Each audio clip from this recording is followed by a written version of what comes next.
Are you ready? 5, 4, 3, 2, 1. Broadcasting live from the Newsmax studios, this is the Steve Malzberg Show. Be a part of the action by calling 855-777-9660. That's 855-777-9660. Or email Steve at malzbergshow@newsmax.com. Here is Steve Malzberg. Good afternoon. I'm Charles Payne in for Steve Malzberg. You can call the show toll free, 1-855-777-9660. A whole lot going on today. And by the way, of course, it's Friday, so we're going to also wrap up the week because it was not an uneventful week, that's for certain. News everywhere in all different fronts, from economic to political to global. Going to talk today, we had the Fort Hood shooting, a verdict there. Nadal Hassan found guilty on all 13 counts. That was not a no-brainer, but it was one of these things that really frustrated a whole lot of people, myself included. There's sometimes when, listen, we all believe in the justice system, but this guy made a mockery of every aspect of it, and, of course, getting paid throughout the entire thing.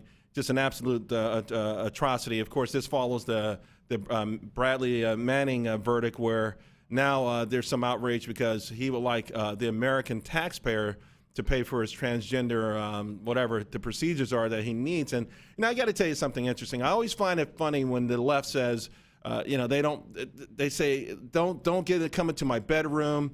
Don't talk about these sort of issues. And my response to them all the time is, I don't want to be in your bedroom. I don't want to see any of you guys having sex. But the only reason I end up coming in there is because I'm retrieving my wallet.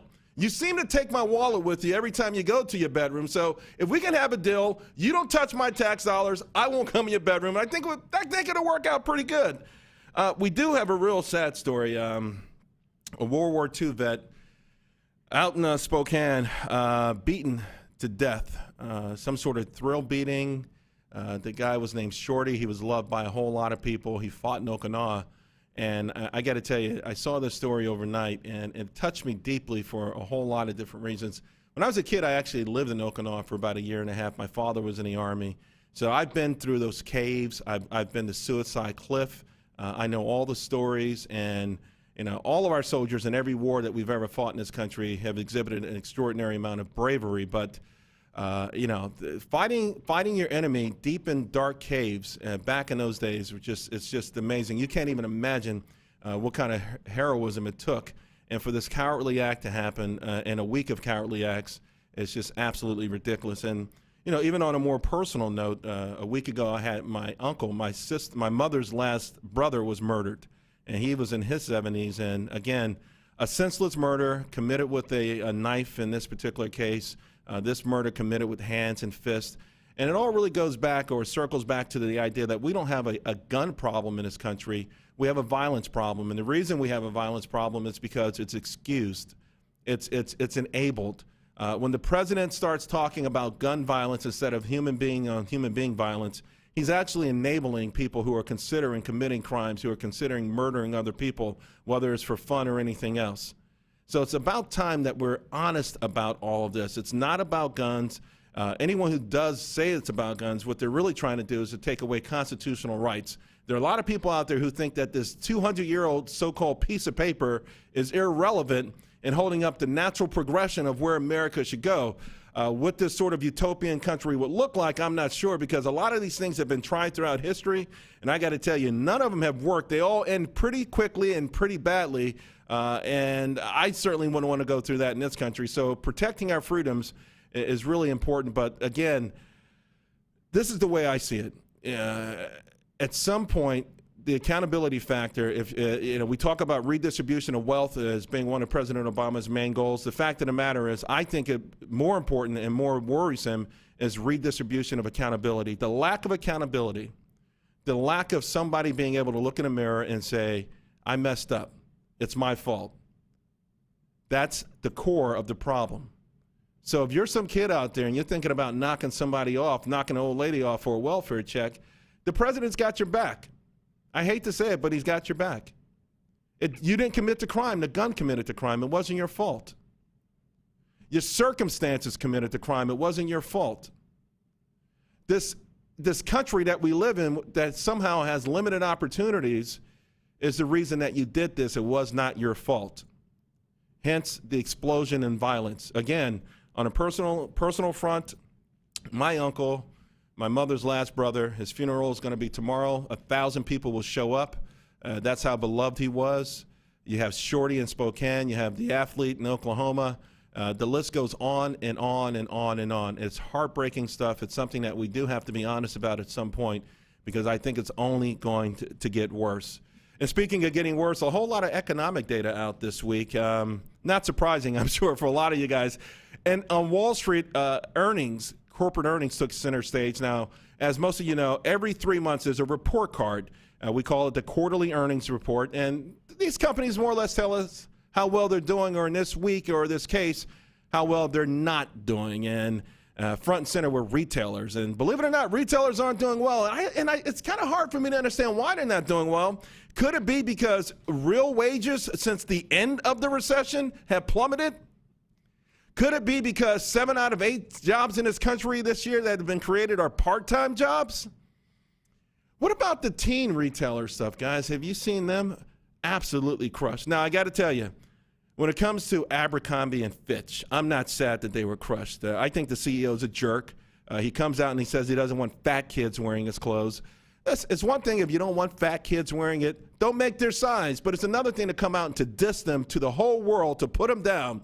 And again, it gets back to this mean-spirited nature, this country that we're in. We're falling into this abyss of finger-pointing and hatred and anger. It's ridiculous. So yeah, Abercrombie and Fitch, since the CEO's made that, since he made that declaration to the world that fat kids aren't cool enough for his clothes, his stock is down at least 40%. I think it's going to go down a whole lot more. But there's another narrative there too as well. There are no summer jobs. When the July jobs numbers came out, the increase in 16 to 19-year-old employment was zero. Zero. A giant goose egg. What happened to the summer job? What the heck is going on here? Where are the summer jobs? Guess what, guys? There are none. Consequently, it's hard for these retailers to make money. You know, some of them who really are ahead of the curve, a little bit hip, they made money, but the fact of the matter is that they did not. There's another story too, and it kind of dovetails two things I'm going to talk about later on during the show. It's the intersection of Obamacare and retailers, and what retailers are having to do. Now, this week we saw UPS say, we're not going to insure your spouses. 15,000 spouses kicked off. It's going to save that company $60 million. They're not the only ones. University of Virginia is doing the same thing. I even read today that AT&T will be the next company to say we're not going to insure your spouses. Wow. That is absolutely huge. You know, if your spouse liked the doctor that he or she had, good luck in keeping it the way this is going, because I got to tell you right now, it is an unmitigated nightmare. There's a company called Forever 21. I can't wait to tell you about this company because it's a combination of an American success story, but by people who came to this country. In 1981, a guy came here from South Korea. He's opened a small store 3 years later in California, and he now has 27,000 employees. And because of Obamacare, he's got to make a lot of them part-time, so now he has become a villain. He should be the person that we are cheering on. I do find it interesting, too, that a lot of people who come here from outside of this country take advantage of things that we don't in this country. We don't see the greatness that's still here. We don't see the opportunities that are still here. We don't grasp them. We don't understand. When people come from other countries, they're like, you guys are nuts. They're nuts. I see it all the time. It's happened historically all the time. It never absolutely fails. I want to talk about Forever 21 and how that worked out. We're going to talk about Obamacare because that's been an unmitigated disaster. We got to talk about what's going on around the world. Syria, I'm sure the death count is over 100,000, and without a doubt, they are using chemical weapons. Now, that line in the sand that we heard about, that the president came on and talked about, it's been shifted now 3 times. At first, the official communique from the White House was, if chemical weapons are even moved around the country, not used, but moved around Syria, we would intervene. And if they were armed, we would intervene. And, of course, they've actually been used to the point where yesterday, first responders who came to help the victims of these chemical weapons, they died overnight.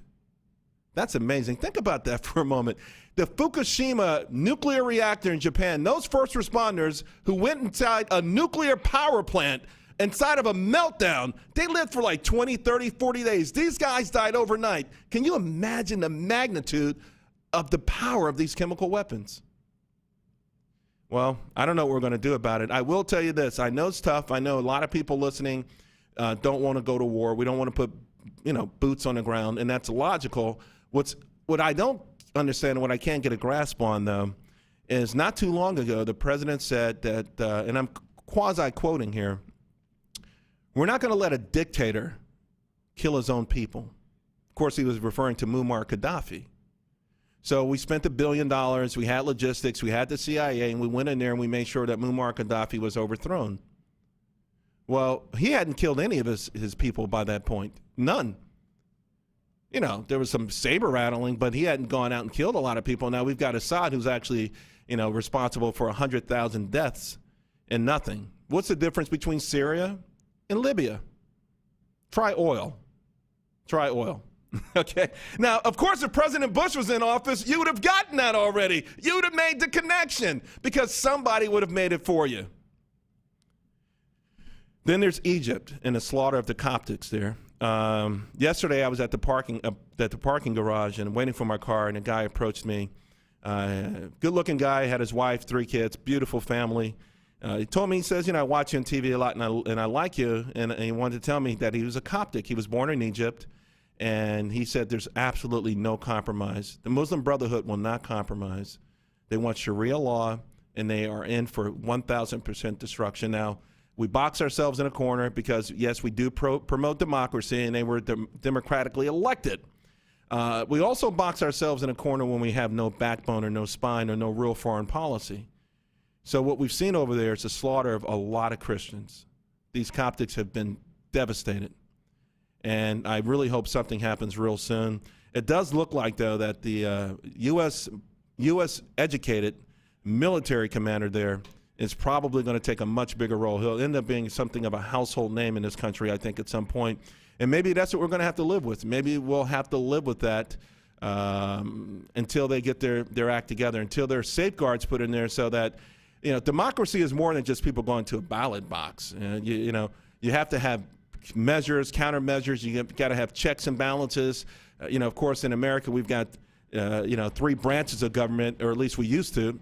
So, some people wonder these days, because the Supreme Court has been distant from the whole world. And I don't know what's up with Congress. We do have a Congresswoman coming on later. Maybe I can ask her why Congress has given away all of their rights. But it seems like every day the executive branch is getting so much more powerful and reaching even for more and more power.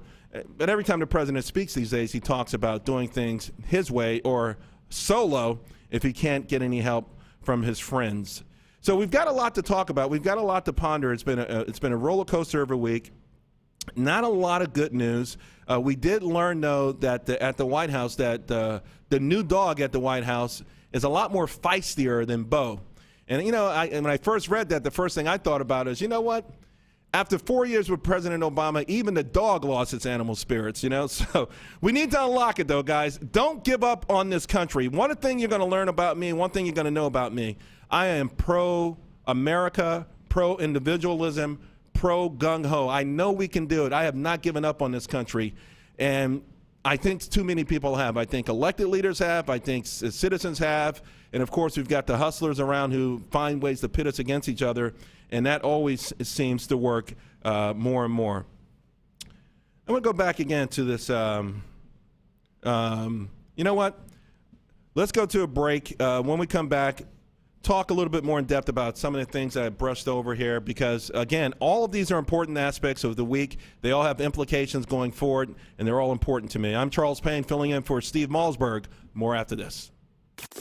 The Steve Malzberg Show. Do you owe the IRS? Do you have unfiled tax returns? Have you received a wage garnishment or bank levy? Maybe a lien has been filed against you. OMG Tax can help you with all your IRS tax problems. Don't wait another second. Take action now. Call my team at OMG Tax. Honest and professional, we don't make false promises. If you owe back taxes or if the IRS is garnishing your paycheck, you need help now. OMG Tax can help you get your life back to normal. If you're serious about handling your tax matter, call OMG Tax now and get the peace of mind you deserve. Don't let the IRS take your next paycheck. Stop waiting and call our team at OMG Tax. OMG Tax has a straightforward, no-nonsense approach and has helped many Americans resolve their IRS nightmare. Call OMG Tax now. Call 1-800-255-6485. That's 1-800-255-6485. 800-255-6485. Obamacare. More than $1 trillion in new costs. Hidden taxes, fees, big Medicare cuts, doctor shortages. How can we survive?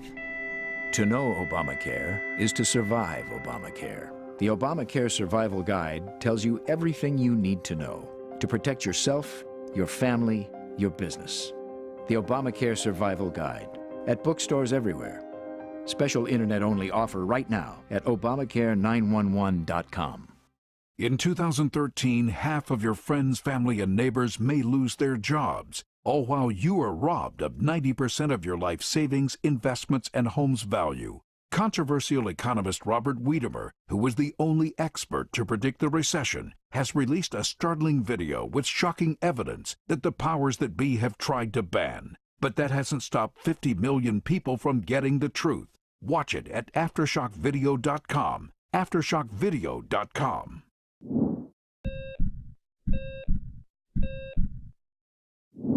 Judging from everything you hear, you think all cholesterol is bad, but that's not really true. You need a certain amount of cholesterol to maintain good health.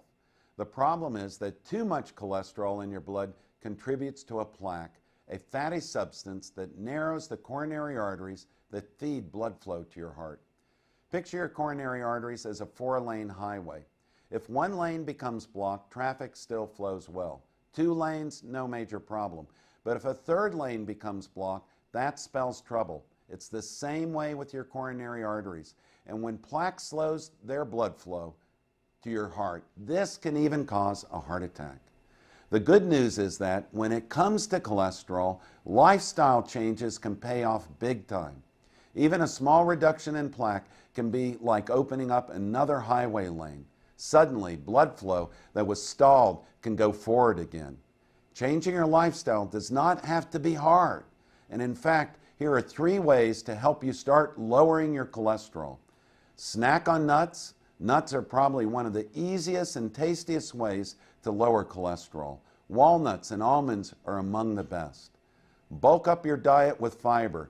Choose whole fruits instead of a fruit juice, brown rice instead of white, and if you're eating a baked potato, be sure to leave the skin on. Choose fish. Fish contains cholesterol-fighting omega-3 fatty acids. I'm Dr. Chauncey Crandall, and thanks for watching this Heart Health Minute. Remember, it's never too late to prevent or reverse heart disease. Right now, I invite you to discover your own risk for heart disease or even a heart attack by taking my quick, free online quiz at www.simplehearttest.com.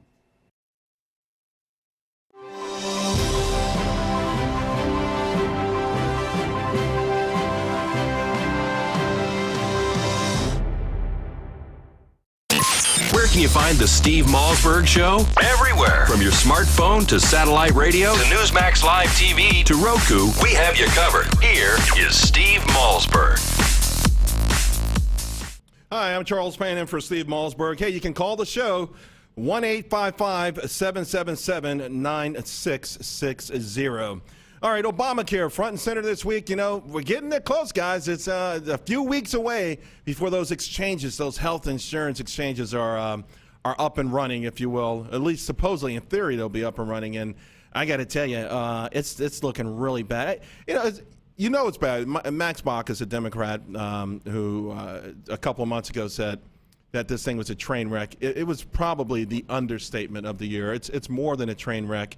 And you could feel the scramble. And the only thing I've heard them say convincingly so far that will be ready, without a doubt, are the so-called navigators. Now, the navigators are people who are going to be paid to go door to door and explain to you how this thing works. Now, mind you, we're talking about a 2,000-page bill that the most intellectual lawyers, medical personnel still don't understand.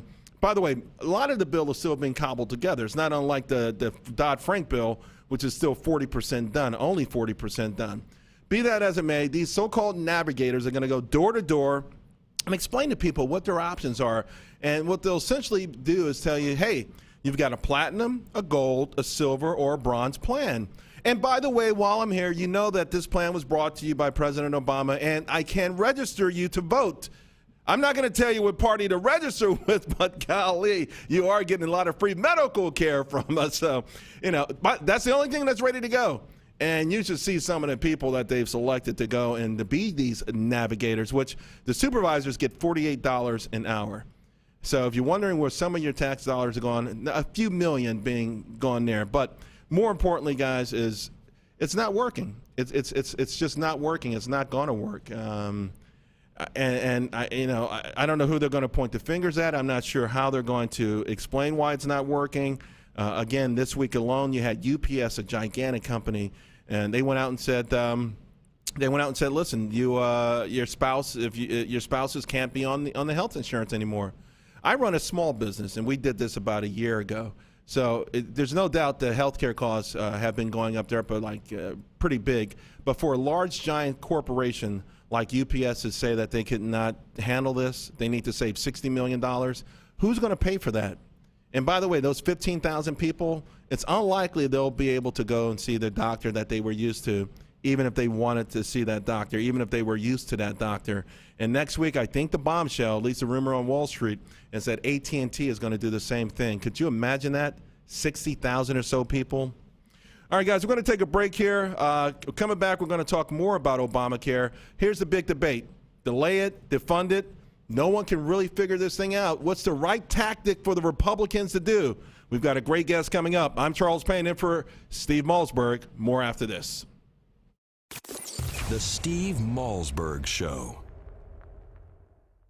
Are you at least 62 years old like me? Could you use an extra $50,000, $100,000 or more to live a better life? Then please consider the benefits a reverse mortgage can provide to you. With a reverse mortgage, you can have your mortgage payments stopped altogether and get equity out of your home to live on. And you can use the money to help you live a better life. How nice would that be, not to have a mortgage payment? Qualifying for a reverse mortgage is simple, since there are no income, asset, employment, or credit requirements. However, you must be 62 years or older, own your home outright, or have a very low balance on the mortgage, and be prepared to live in it throughout the rest of the loan. Call now for more information. 800-831-1560. 800-831-1560. 800-831-1560. That's 800-831-1560. Here's today's silver shortage update from Lear Capital. Reports keep coming. The shortage is growing. Twice already this year, the U.S. Mint has run out. Last time this happened, the silver price jumped 40%. It's time to take advantage with this special offer from Lear Capital.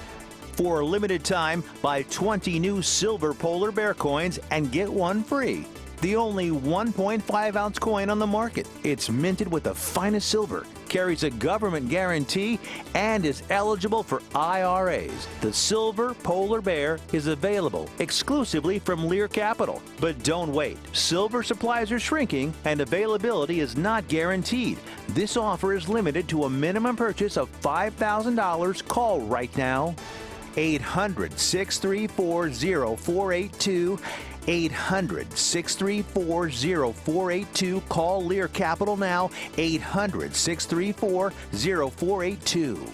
3 a.m. and you're up again for the third time. It's not just affecting your sleep, it's interrupting your daily life. Frequent trips to the bathroom due to an aging prostate is a common concern, but you can now do something about it with Prostate Revive. Doctor-formulated Prostate Revive is an all-natural dietary supplement packed with 15 powerful ingredients, focused on improving prostate health by targeting the two main sources of prostate concerns, rogue testosterone and inflammation. And now, in this limited time radio offer, you can try Prostate Revive absolutely absolutely free. That's a free bottle, a 30-day supply of Prostate Revive, risk-free. Plus, if you call right now, you'll also receive our free report, A Doctor's Guide to a Healthy Prostate. Call now for details on getting your free bottle, plus our doctor's report. Call 1-800-659-REVIVE. That's 1-800-659-REVIVE. Don't be a victim of an aging prostate. Start getting the sleep you need and get your life back with Prostate Revive. Claim your risk-free bottle now at 1-800-659-REVIVE.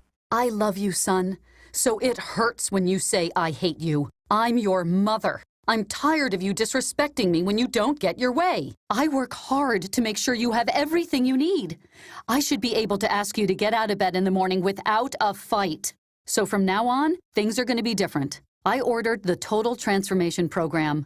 We're not going to scream and fight anymore. I'm going to tell you what to do in a different way, and you're going to do it. You're not going to call me ugly names anymore, and if you do, you're going to get consequences that'll keep you from calling me ugly names. We're not going to do things your way anymore, son. We're going to do things the Total Transformation way. Get the Total Transformation free. Just order the program, tell us how it works for you, and you can keep it for free. Call 1-888-577-9520. 1-888-577-9520. Call now. Call 1-888-577-9520. 1-888-577-9520.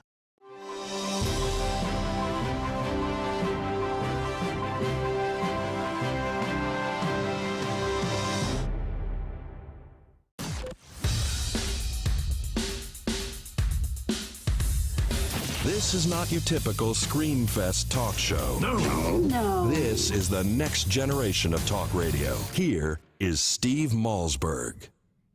Hi, I'm Charles Payne in for Steve Malzberg. You can call the show toll-free, 1-855-777-9660. The big debate, delay or defund Obamacare, sort of got the Republican Party divided here, and it's actually creating a lot of strange bedfellows. I'm bringing in right now Jennifer Stefano for Americans for Prosperity. Jennifer, you became a Tea Party star overnight. You've been at the forefront of all the really important issues, and yet I found it pretty interesting because you don't like the idea of going the defunding route, do you? Well, no. I mean, I think there's a lot of ways to go after Obamacare. And I think look, I have to take the fight to the street, and that's where I'm at. I organize activists, and I go where the fight is. And if I thought we could win going through Congress, that's where I would be. Unfortunately, Barack Obama knows, and his allies know, they're very shrewd at this. They're out knocking door to door, talking about enrolling people on Obamacare and really playing up the benefits in a door-to-door fight. Now, meanwhile, we're trying to storm a hill that nobody's standing on. I think we have to do and this is my sort of comparative advantage, going door to door with our activists, which is what we're doing, and talking about how this law affects our lives as a wife, as a mother, as a worker, and what it really means for the future. And that is where we're winning. We're winning not just conservatives or not just Tea Partiers. If you look at polling, we're winning moderate Democrats and others. And the key is to win. Right, but here's the thing, Jennifer. This law has never polled well. I mean, people don't like it. And contrary to what Nancy Pelosi promised us, the more we know about it, the more we dislike it. This week alone, UPS kicking spouses off the programs, University of Virginia, I'm hearing AT&T could be next. I mean, unmitigated disaster. So it seems like the public gets it, but how do you translate that into some sort of action down in D.C.? I mean, meaningful action. Well, I think what you're going to see happen is like happened before the 2010 elections, when the Tea Party actually controlled the messaging and was really at the forefront of it. It was women and men like me who were ordinary Americans, and really we took the fight to the street. And what I mean by that is talking about how these issues affect our lives. And when people start to there's two things that have to happen.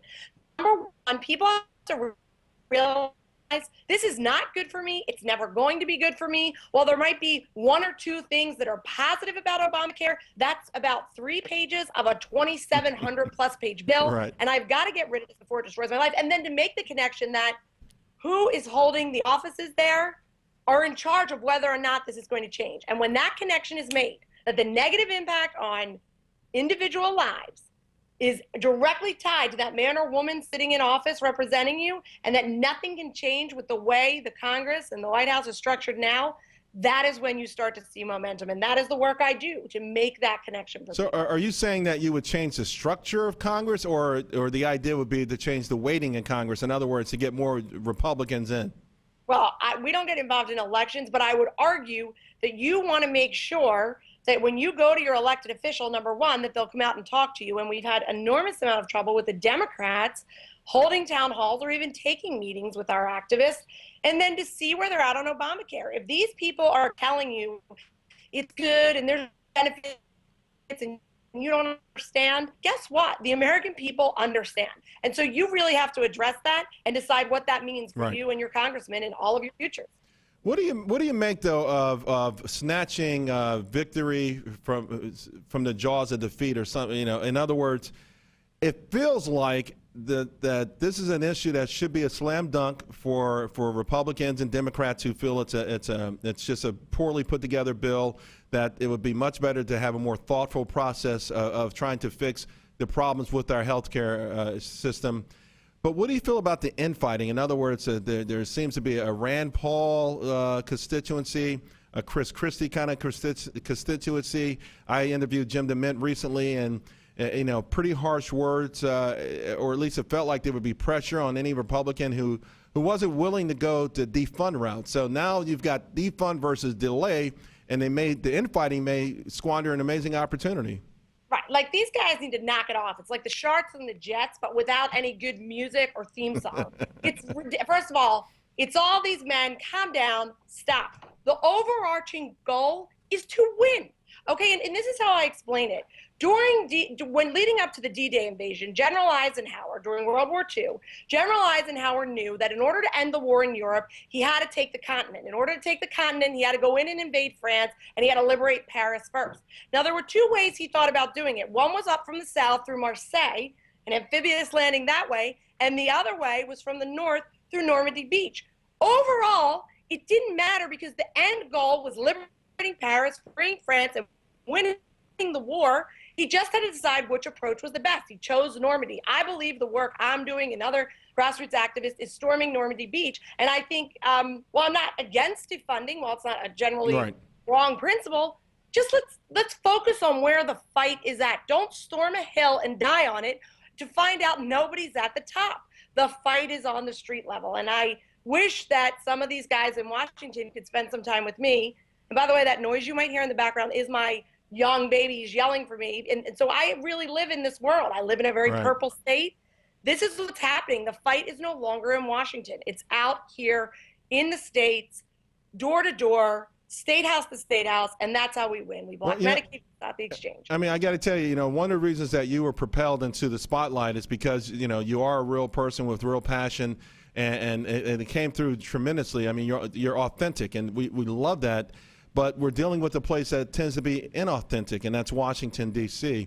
And, I think it's interesting because when I hear the president speak these days, what I hear is someone who's masterfully trying to separate the party himself. And I think he gave an interview this morning where he talked about some Republicans actually liking his ideas but being too afraid to articulate it because they're afraid Rush Limbaugh would say something mean about them on the radio. And I don't know if it's working or not, but he certainly is trying to take advantage of this divide that you're talking about. Some wanting to invade from the south, some wanting to invade from the north. You split them, you divide them, and you conquer them. And I just give you credit for going out there because you're fighting an uphill battle, not just with the fact that so many Americans are uninformed, but the fact that the people that seem to be your natural constituents on this, at least in the lawmakers, can't get their act together. Right, and I love these guys, and they're with me, most of the time, and so this is a criticism that's basically saying, look, I appreciate that our elected officials, some of them are very smart, but you've got to understand where this fight has moved and what it's going to take to win. And I think, rattling the saber is not as effective as using the saber to go out and slay the beast. And Barack Obama is a masterful genius, and gosh, it pains me to say that about him, but he is in fact a masterful genius at looking at even the slightest divide, getting in there and making Republicans who oppose law look bad. And worse than that, he's changing the conversation. When we are winning right now, moderate Democrats, I have conversations. They're coming to my meetings. I'm able to work with them. When they start to hear that when the decision becomes about not whether Obamacare is good for my life, but the decision becomes, should we or not shut down the government, we're losing. Right. You're forcing people like me to lose. And they, I get the high-level policy wonky issue that, that's not the right narrative, and, that's not what it's the Democrats. Guess what, guys? You're not going to change the mainstream media. Republicans cannot and will not drive this narrative. Right. They will not win on it.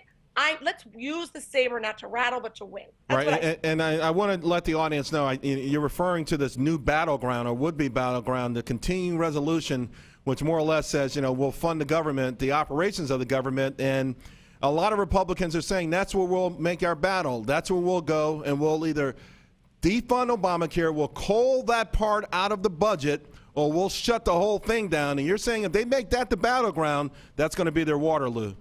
I just don't think it's the right way to go. In principle, again, sure, defund is a very valid option. If you had the right votes and you had a different Senate, it could get done. But the fact is you do not. You do not have that in Congress. And what you're doing is making the conversation not about how it impacts your life. You're making people talk about whether a government shutdown is good. So you're absolutely right. Let's talk about how Obamacare impacts people's lives. I got to tell you, Jennifer, it seems to me like, and I want you to tell me, when you talk to people, who are politically agnostic, some are Democrats, some are Republicans, some are just concerned Americans, but it seems to me what should be resonating is when they pick up the newspaper and see that UPS has kicked off all the spouses. That should be resonating. The idea that they keep changing the rules mid-flight, that businesses are saying this is hurting us, that we've become a part-time job nation. It seems like a no-brainer. I mean, you're being armed to the teeth with the right kind of things to take to the American public, and it seems like all that stuff should be resonating for you. Yeah, and it is resonating. And one of the messages that I constantly deliver, particularly to women, I've done a lot of focus groups on this, and I'm talking to a lot of women who are politically agnostic, as you say, and I just say to them, this is what's going to happen to you. I think the UPS thing is a great example. So what if this is me and my spouse loses, I'm no longer allowed to be on my spouse's health insurance, and my children no longer have health insurance? Then what do we do? Then where does the money come from?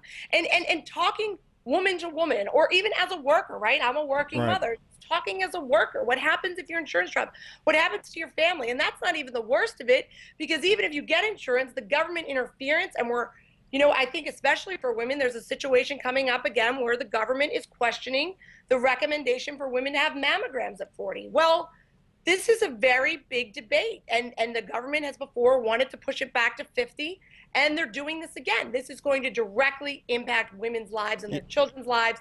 That is the conversation where we are winning the day. When we show the corporations and Congress are exempt from this disastrous law, why not exempt me too, right? That's what I'm telling women to say. I agree with you. I mean, it's amazing that we've had two major changes in it. It has nothing to do. Everyone listening to this show and watching you, they're going to have to pay. The individual still will have to pay that penalty, and you're not going to keep the doctor that you were promised. You're going to pay a penalty. You're going to be dumped onto a whole different system here. I want to change course for a moment though, and because earlier you talked about the midterm elections, right, and in 2010, which was amazing. I mean, the power of the Tea Party was phenomenal. The mainstream media had to go and they had to do a smear campaign. They had to do anything they could. First the Tea Party was rich. Then it was racist, and then it was, cuckoo. I mean, they tried every single angle that they could but I feel like the Tea Party, and I've been to a lot of Tea Party events, and I've spoken at them, and I have a lot of friends involved in the Tea Party. I personally feel like they made a mistake, though, when they got off the grass and started running campaigns or running for office themselves. What do you feel about that? All right, looks like we're stalled here. Jennifer Stefano on Skype, and occasionally, guys, we know how Skype works. That stuff happens. Hey, listen, yesterday the second largest exchange in the entire world, crashed for 3 hours. Okay, it just went down for 3 hours. So we'll give Skype a break on this one. Maybe we can get Jennifer back. She, by the way, is absolutely phenomenal. Think about the things she's talking about here for a moment. A change in women's health care. Essentially what she's really talking about is rationing. And for some reason, they tried to really make anyone who said rationing initially, as they were cobbling this thing together and ramming it down our throats, they tried to portray anyone who would actually use that word as some kind of a lunatic, when in fact, all you needed was first grade math to understand. If we dump 30 million people onto a system that already is thin with professional caregivers, what the heck do you expect is going to happen? All right, I'm Charles Payne in for Steve Malzberg, and we'll be right back. The Steve Malzberg Show. Hi, this is Dick Morris. Obamacare is taking full effect this year with over 15,000 pages of regulations. You need to know how this law affects you. That's why you should get your copy of Obamacare's Survival Guide. It's easy to read and the best guide to the new law. Even if you're currently insured or a senior on Medicare or a business owner, a medical professional, or really any citizen, you need the Obamacare Survival Guide. In it, you'll find about hidden taxes, fees, and fines, including a 40% tax on some health plans. I warned you about Obamacare. It's rationing, Medicare cuts, and will trigger doctor shortages. Now the Obamacare Survival Guide gives you the simple steps to protect your family. So get the Obamacare Survival Guide at bookstores everywhere. It's already a #1 Amazon bestseller. Or get our special $4.95 offer and save $15 today by going to Obamacare911.com. Obamacare911.com. That's Obamacare911.com. This is the worst weather we've seen in quite some time, folks, and I don't see any end in sight. People have been calling in from across the state complaining their basements are flooding. One guy said he now has an indoor swimming pool in his basement. I told him he needs the waterproofing innovations from Basement Systems. If you want a dry basement or crawl space that will weather any kind of storm, you need the patented solutions from Basement Systems. You've seen them on home makeover shows throughout the country. With a lifetime warranty, every solution is custom designed for your basement. You can finally have that room you've always wanted with our total basement finishing system. Call now for a free estimate, and you'll never have to worry about storms like these again. Call now for your free basement inspection at 800-516-9794, 800-516-9794. Learn how to waterproof your basement now. Call this number, 800-516-9794, 800-516-9794. Hi, I'm Joan London, and if you're worried about your parent or a loved one living alone like I was, and you want reliable senior care information, then call A Place for Mom, the nation's largest senior living referral service. You'll get free information on assisted living, Alzheimer's care, nursing homes, even important financial information. They had obviously researched every place, not just given me names. Really? Yeah. They found me a place for what she could afford, and it was magnificent. We're now very confident that she's safe, and they just helped every step of the way, and I can't thank them enough. So if you're struggling to find reliable senior living information, call A Place for Mom. This is a free service, and you can trust them to help you. If you're struggling to find reliable senior living information for your mom or dad, then call or go online to get the free help you need during this turbulent time. Call now, 800-908-1254, 800-908-1254.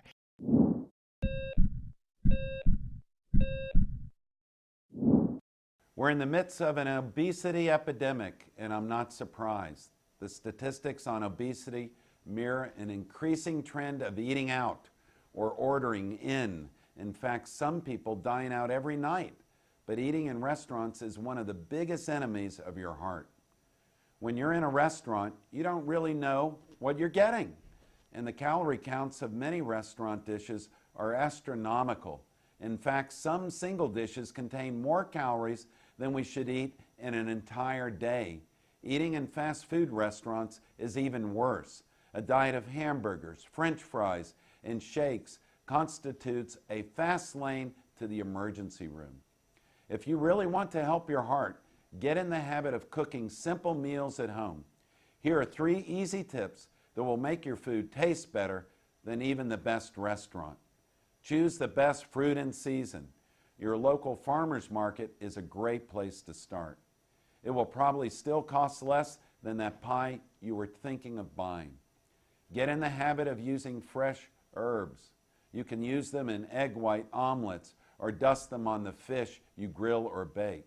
And for a light dessert, choose a square or two of dark chocolate that you and your spouse can enjoy. There are lots of ways to make your heart healthy, but there are also lots of ways to damage it. That's why I wrote Fix It, Dr. Crandall's 90-day program. In it, I'll tell you how to kickstart your metabolism every day, how to pick the best diet for you, how to stop hunger from sabotaging your diet, the 7 superfoods for your heart. I'm Dr. Chauncey Crandall, and thanks for watching this Heart Health Minute.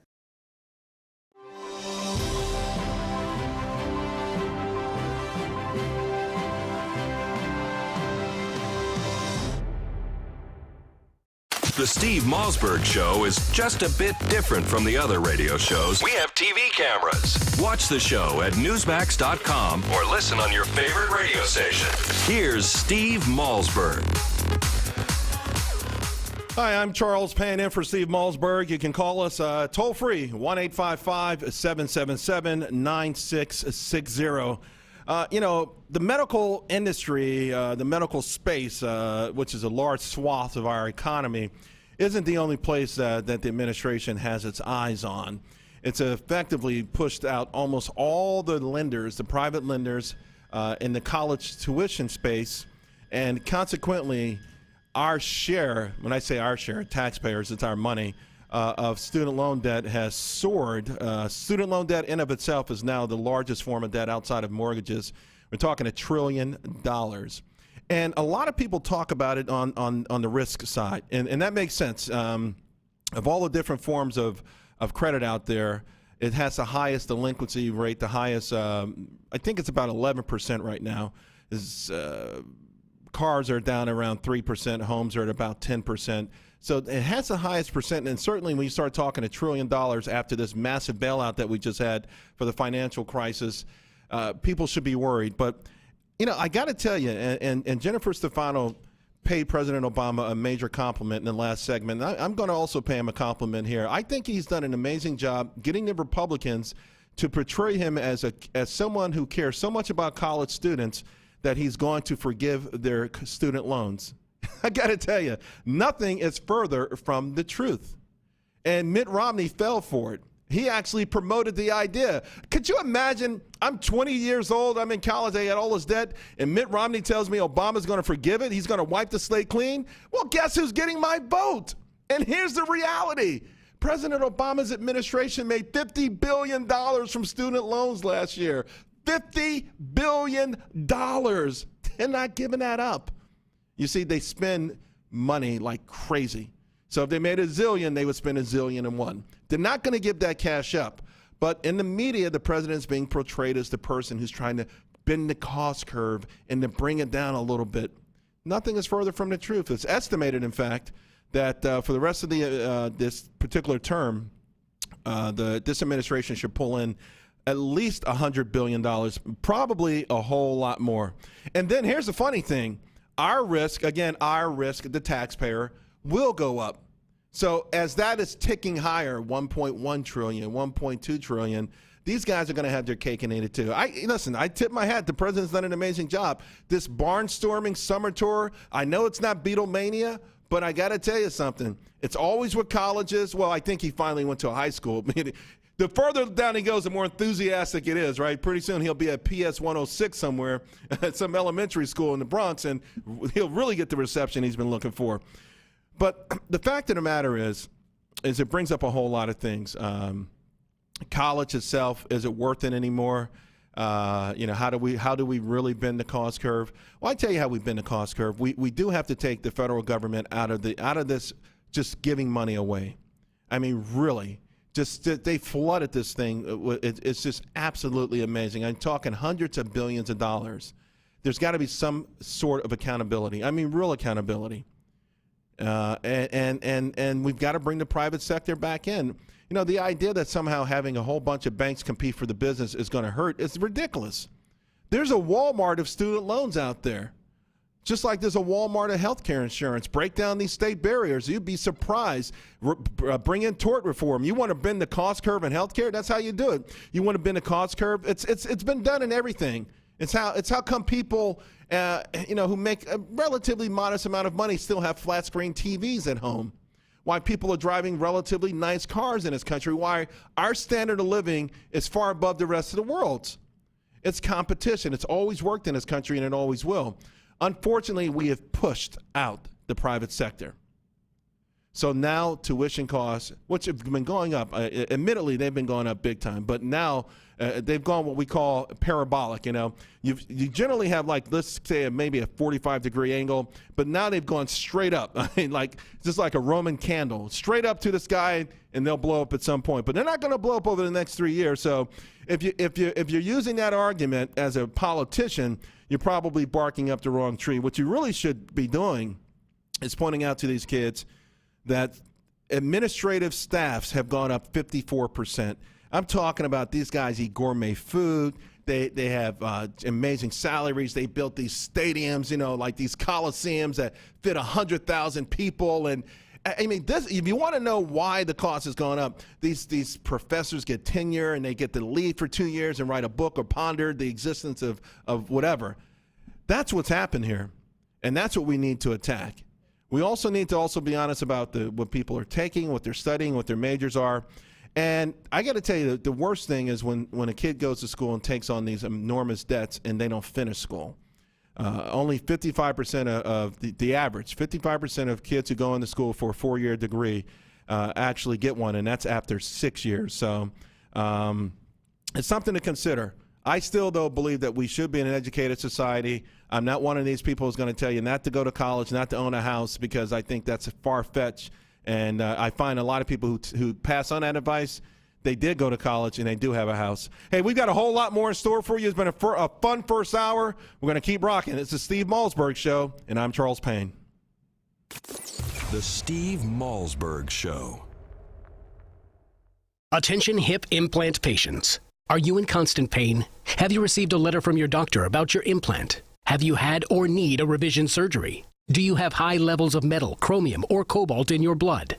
Over 90,000 hip implant devices have been recalled due to defects and failures resulting in revision or replacement surgery. If you have a recalled hip implant, you may be entitled to substantial financial compensation. Call 800-460-0920 to see if your implant is affected by the recalls. If you or a loved one has a defective or recalled hip implant, you may be entitled to substantial financial compensation. Call 800-460-0920. That's 800-460-0920. Protect your legal rights today. Call 800-460-0920. This is an advertisement, not valid in all states. Paid non-attorney spokesperson. iLawsuit.com is an advertising group that represents lawyers advertising their services and is a free matching service for consumers. It is not a law firm or lawyer referral service.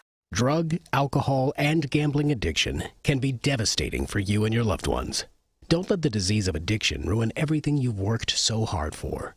The Treatment Helpline has helped thousands of people just like you take control of their addictions and live healthier, cleaner, and happier lives. You are not alone. Now there's hope. The Treatment Helpline has helped people just like you overcome their addiction. If you or a loved one is suffering from a drug, alcohol, or gambling addiction, let us help you today. Call 1-800-813-9821. Our seasoned addiction treatment professionals can show you how to use your private health insurance to help cover the costs of this life-changing program. Call now and get a free confidential consultation. 1-800-813-9821. That's 1-800-813-9821. Help is only a phone call away. Call 1-800-813-9821. That's 1-800-813-9821.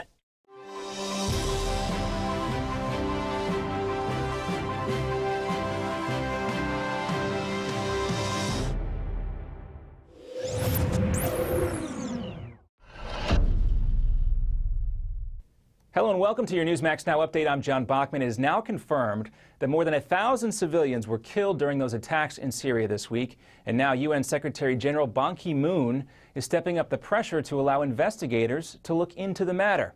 He hinted that a military response may be necessary, saying if confirmed, use of chemical weapons would result in, quote, serious consequences. But the U.S. is moving cautiously, with the president ordering the intelligence community to find the facts in the case before he decides a course of action. The president has a range of options to consider, options that we've done or haven't done in the past. The Syrian government denies that it has used chemical weapons. It blames this week's attack on rebel forces. The U.S. maintains the rebels do not have the capability to produce chemical weapons. Meanwhile, President Obama is using a two-state bus tour to get his educational reform message out to the American people. He's telling students tuition is too high and out of reach for many middle-class families, but he has a plan to fix it. The president says his new rating system will help parents and students get more bang for their educational buck. It will factor in criteria like tuition costs, graduation rates, and graduate earnings, and score schools. The president wants to tie school performance to federal financial aid. Colleges that keep their tuition down and are providing high-quality education are the ones that are going to see their taxpayer funding go up. The average tuition at a four-year school has tripled in the past 30 years, and Americans now owe more than $1 trillion in student loan debt, a staggering number. Well, Vice President Joe Biden will be back on the job today. The Vice President will join President Obama on the last stop of his bus tour. The two will speak in Mr. Biden's hometown, Scranton, Pennsylvania. The VP spent the last couple of days at a Houston, Texas hospital with his son. Beau Biden, who is Delaware's Attorney General, was at Houston's MD Anderson Hospital. It specializes in cancer and brain disorders. And one day after getting 35 years behind bars for leaking government secrets, Army Private Bradley Manning says he wants to spend the rest of his life as a woman. Manning is wearing a blonde wig and lipstick in this photo that was used in his defense, but the Pentagon quickly denied Manning's request, saying, quote, the Army does not provide hormone therapy or sex reassignment surgery for gender identity disorders. And coming up next on your Newsmax Now update, California's governor declares a state of emergency after a wildfire explodes in size near Yosemite National Park, while wildlife officials are now looking for help outside of the U.S. Plus, a Newsmax exclusive with rocker and ardent gun rights advocate Ted Nugent. He responds to a new report that gun ownership is on the rise in Newtown, Connecticut.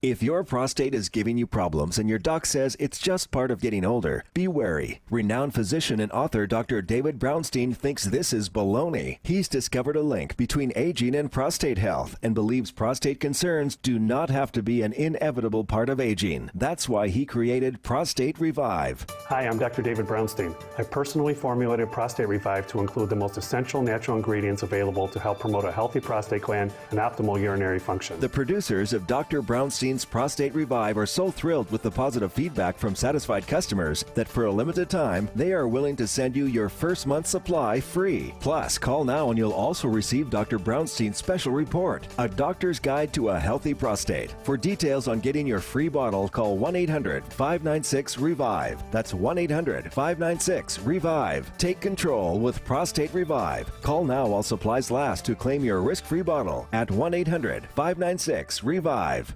In 2013, half of your friends, family, and neighbors may lose their jobs, all while you are robbed of 90% of your life savings, investments, and home's value. Controversial economist Robert Wiedemer, who was the only expert to predict the recession, has released a startling video with shocking evidence that the powers that be have tried to ban. But that hasn't stopped 50 million people from getting the truth.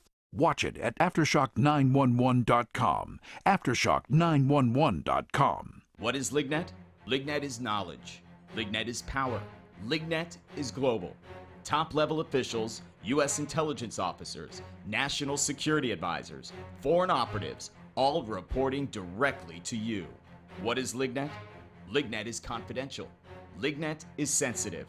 Lignet is security. What is Lignet? They're the ones taking the world's pulse. If you're not in the know, you're not on Lignet.com. You've been briefed.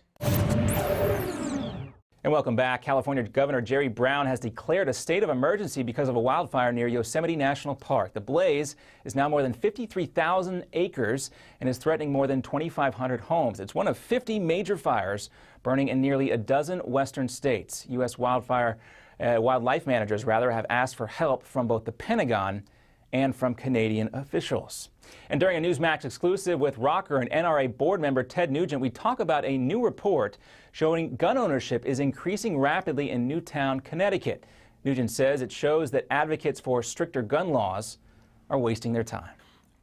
I just feel so sorry for the liberal Democrats who propose these gun laws that wouldn't save a life, wouldn't stop a crime. And to see more of our exclusive interviews and content, stay with Newsmax.com. This has been your Newsmax Now update for August 23rd. I'm John Bachman. Now here's the Steve Malzberg Show in New York. Are you ready? 5, 4, 3, 2, 1. Broadcasting live from the Newsmax studios, this is the Steve Malzberg Show. Be a part of the action by calling 855-777-9660. That's 855-777-9660. Or email Steve at malzbergshow@newsmax.com. Here is Steve Malzberg. Hi, I'm Charles Payne. Steve Malzberg is off today, but we're having a lot of fun. I wanted to spend the Friday afternoon with you, so give me a call. We're going to talk about a whole lot of things that are extraordinarily important, extraordinarily critical, and the clock is ticking on a few things. I can be reached at 1-855 toll-free. It's 1-855-777-9660. By the way, for those who aren't familiar with me, I am a regular contributor on the Fox Business Network on every single morning with Stuart Varney and Varney and Company. I fill in for Stuart. I fill in for Neil Cavuto. I'm on every Saturday on the Fox News Channel, and I'm sprinkled in here and there. I also have a business on Wall Street, wstreet.com, helping people navigate the market and make money in the stock market. I got to tell you, it's been my best year so far. It's been absolutely amazing. I think the only thing sad about it is how many people aren't in the market, how many people have actually missed the stock market going up 9,000 points. But, you know, it's interesting because the idea of investing, so many people are worried or afraid, and everyone has a variety of reasons. I think that probably one of the most disheartening things is when people just sort of pack it all up, dig a foxhole, and sort of wait for Armageddon or this administration to be out of office.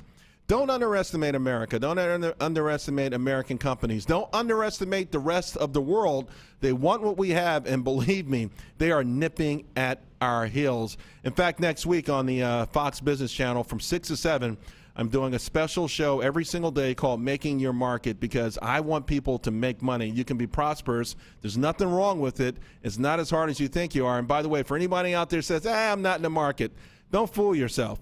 If you go into a Gap store today, you're in the market. If you get in a Ford or a General Motors, you're in the market. If you fill up at ExxonMobil, you're in the market. If you go to the supermarket, you're in the market. If you eat at a restaurant, you're in the market. The bottom line, you're in the market, my man. Figure out a way to make money from it instead of just being the consumer. But money is obviously a big deal, and people are afraid. People are afraid of losing their money. People are afraid of being swindled. They don't trust Wall Street and all that kind of stuff. And believe me, I get it. I understand that. There's another end to this whole thing, though, and it's where we are as a nation. Well, let's just be honest, as a welfare nation. And I really want you guys to share your thoughts with me on this, but there was some news out this week about the welfare nation that has really underscored and rubber stamped everything that I've said, and I have been skewered. I've been skewered on Comedy Central, in newspapers, on blogs, as some sort of heartless jerk, because I think that the way our welfare system is created or has been cobbled together now, it's a disincentive. It's a disincentive for people to get off welfare. I think we have made poverty comfortable in America to the point where we've done Americans who are on it, generation to generation, a massive disservice. A massive disservice. I always talk about the eagle, the majestic eagle, and when the mother eagle is building the nest, they usually start with rocks, sharp branches, thorns, and then they put everything else. They'll take the feathers and the fur from animals that they've captured and eaten. They'll take a lot of other things, and they'll really make it nice and cushiony. And so the chick is born, and it's a wonderful world. They bring you your food every day, and the pad is nice and it's cushiony. And as the chick gets a little bit bigger, well, guess what? The mom starts to take out a little bit of the feathers and some of the skin and some of the fur. And at some point, the chick is big enough where it could actually fly, but it doesn't want to leave the nest. Unfortunately for him, these thorns keep poking him, the thorns and these rocks. And he's like, oh, forget it. I'm flying. We do the exact opposite in this country for our poor people. We say, every year we come up with another way to put more feathers in there. And why do we do it? Well, to be honest with you, I think that people who resign themselves to being on government assistance for extraordinarily long periods of time have entered into a Faustian deal. They've signed a deal with the devil. And they said to in this deal, okay, you've got my vote. You've got my commitment. I'll get off the sofa every now and then and vote for you and pull that lever for you. But you keep the goodies coming. And it's heartbreaking because this is the greatest country in the world, and the opportunities and what's out here, what can be done, what can be had is amazing. And to be born and to die in this country without tapping into innate gifts from God, because we all have them, without tapping into those, without ever trying, without trying and failing, is something of a sin in my mind. So a report is out this week, and it talks about, I think there are 38 states where it's you can make more money, bring in more income from welfare benefits than if you worked a minimum wage job. Think about that for a moment. And it's why would someone who was born in this sort of environment, and knowing that, hey, I can get paid, I know how to get paid, I know how to work the system, I know how to get welfare benefits, and if those run out, I know how to go to the Social Security system and say, this economy is so rugged, I'm getting headaches, I can't think straight. By the way, that's called the crazy check. And we actually have a lot of young men, strapping men, 26 years old, muscles and bright, intelligent. They get their crazy check twice a month and they brag about it. And then they go and they chill out, maybe have a brew, eat a bowl of Cheerios, and play video games all day. Now, they think they're getting over on us. In a way, though, they're their own victims because they'll never, ever tap into innate gifts that God gave them at birth. So there are a lot of states out there, and again, I like to, I want your opinion on this. You don't have to agree with me. You don't have to disagree. But I think this is extraordinary because we've become a welfare country. Too many people in this country are relying on these benefits. In Hawaii, the benefits, if you add up these benefits, and by the way, they have so many, it's like alphabet soup of all the different things they have. They have the TANF. They have the SNAP program, which is the food stamps. They have housing programs. They've got the Medicaid. They've got the WIC program. They've got the Earned Income Tax Credit. They've got the Child Tax Credit. They're endless programs you can go to, and you'll make a lot of money. In Hawaii, for instance, they add up to $49,000 a year. Think about that. Someone offers you a job in Hawaii, and the initial pay is $28,000 a year. You're going to say, give me a break. I get more from Uncle Sam for chilling out on the sofa. No way. I'm not going to work. I mean, why do you think when people say, immigration bills should be passed because certain industries will collapse? I got to tell you, certain industries probably would. I have a lot of relatives in Alabama, and when Alabama changed their immigration policy, the catfish farms were scared. A lot of the agricultural stuff was scared because you didn't have to get off the sofa. Who's going to do those jobs? At least not at those prices. Hawaii, 49,000. District of Columbia, 43,000. Washington, D.C. recently created this absurd law directed primarily at Walmart, but any big box retailer who didn't want to play. And it's really a shakedown. It was an attempted shakedown where they said you're going to put your minimum wage at a certain level. That was just absurd. I mean, I think $14, $15. We're talking minimum wage. Walmart balked. They were going to open 6 stores. They had gotten too far to cancel 3 of them. In the meantime, though, they said, okay, out of the 6, we'll build 3. We'll walk away. You got it. We won't bring our stores here. Okay, so you got these people in D.C. They can make $43,000 a year. They don't want the Walmart job. They don't need the Walmart job. But there's another part of this too. They take that $43,000 and then they have to go somewhere and overpay for groceries, overpay for TVs, overpay for furniture. They're going to overpay for everything.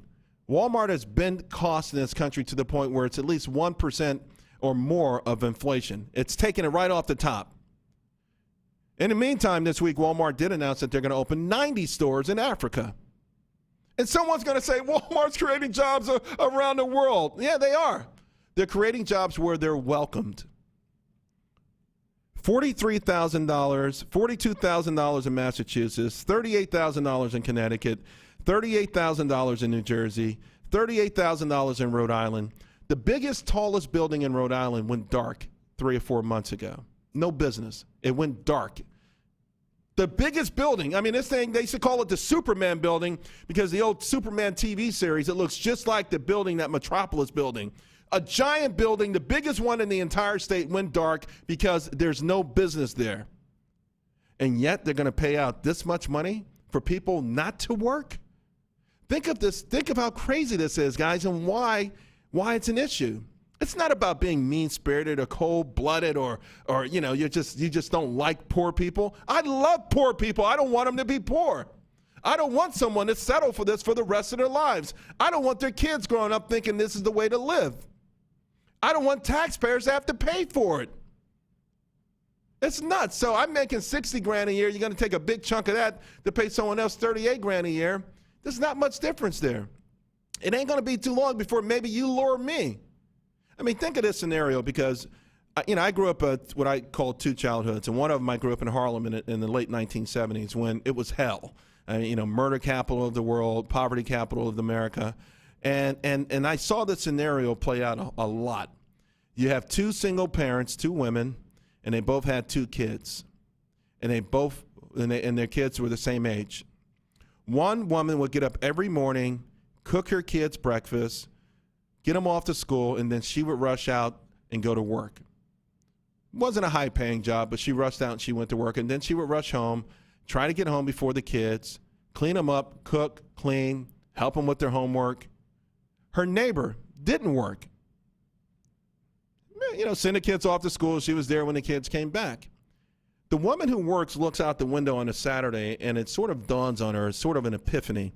But she looks out the window and she sees that her neighbor's kids are wearing the same exact clothes that her kids are wearing. They live in the same building. They have about the same stuff. So why is she going to work every day? Why is she working this hard when her neighbor's not working at all and they have the same outcome? So that's the lure of a welfare nation. Who's going to be influenced by whom? Now, again, if the woman who's working sticks it out, she'll probably get a promotion and then another promotion and then another promotion. And at some point, she'll be self-sufficient. She'll be proud or happy that she stayed in the workforce. But I got to tell you, it's hard. It's not an easy thing. So in Hawaii, $49,000 not to work is extraordinarily attractive. That's why we are a welfare nation, and that's why we've got to bend this. We've got to break this Faustian deal. We've got to rip it apart. We have to do it. The sooner, the better. All right, this is the Steve Malzberg Show. I'm Charles Payne. We'll be right back. The Steve Malzberg Show. 150 million people suffer from headaches. All you want is for the pounding in your head to stop. Migralex stops the pounding. Migralex was developed by a neurologist and founder of the New York Headache Center. I'm neurologist Dr. Alex Malzberg. After studying and researching the human brain for 25 years, I've developed Migralex, which eliminates pounding headaches. It works for my patients, and I'm so convinced it will work for you. I don't just guarantee it, I put my name on it. Dr. Malzberg's Migralex gets rid of headaches fast without harsh caffeine, sodium, or preservatives. Migralex works unbelievably fast, and it's gentle on my stomach. Find out how to get your free bottle of Migralex. Call 800-532-2967. Plus, if you're one of the first 100 callers, you'll also receive the Migralex Quick Tips to Headache Relief absolutely free. That's 800-532-2967. Or go to migralexrelief.com. MIGRALEX relief.com. Or call 800-532-2967. Newsmax Magazine is proud to present a special tribute to our 40th president, Ronald Reagan. It's a very special documentary and commemorative issue of Newsmax magazine celebrating the centennial of President Reagan's birth. First, here's a video clip from the award-winning documentary Rendezvous with Destiny. We're in the midst of a springtime of hope for America. You ain't seen nothing yet. Impulses of an evil empire. Tear down this wall. I believe that together we can keep this rendezvous with destiny.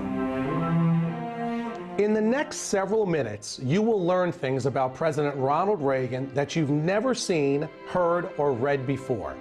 Welcome to today's special Newsmax event celebrating the life and legacy of President Reagan. During this historic presentation, we will commemorate President Reagan's storied life. We'll revisit his 2 terms in office and recollect his proudest achievements and greatest challenges. Ronald Reagan's life reads like a fairy tale of success stories. He was an accomplished athlete, an honored veteran, a famous actor, the governor of California, and of course, our nation's 40th president. He called himself a citizen politician and only entered politics when he warned government was gaining too much power. By then he was age 54 with a successful career behind him. Twice elected President of the United States, Ronald Wilson Reagan was a contradiction to some. Once a Democrat, then a Republican. A champion of smaller government whose own government grew. A fiscal conservative who failed to balance the budget. His critics mistook his affability for weakness, but behind the smile and the charm existed an extraordinary leader with unique skills and bold and revolutionary ideas. We only had time to share just a few of the top defining moments in Ronald Reagan's presidency, but you'll get to see them all in Rendezvous with Destiny. By the way, the president's close relationship with the Pope is especially fascinating. You'll also learn how dealing with an alcoholic father helped shape Reagan's ability to negotiate. And if you ever wondered what the leader of the free world likes to get for the holidays, well, you'll find that out as well. So let's review today in this free offer. We are sending you a copy of Ronald Reagan, Rendezvous with Destiny, and the collector's limited edition of our issue commemorating the 100th anniversary of President Reagan's birth. Right now, when you subscribe to Newsmax magazine, you can own both the DVD and receive the special Reagan 100th birthday commemorative edition. That's $25 in bonus gifts when you subscribe. Go to newsmax.com/Reagan13 to subscribe today. Join the millions who read Newsmax magazine every month.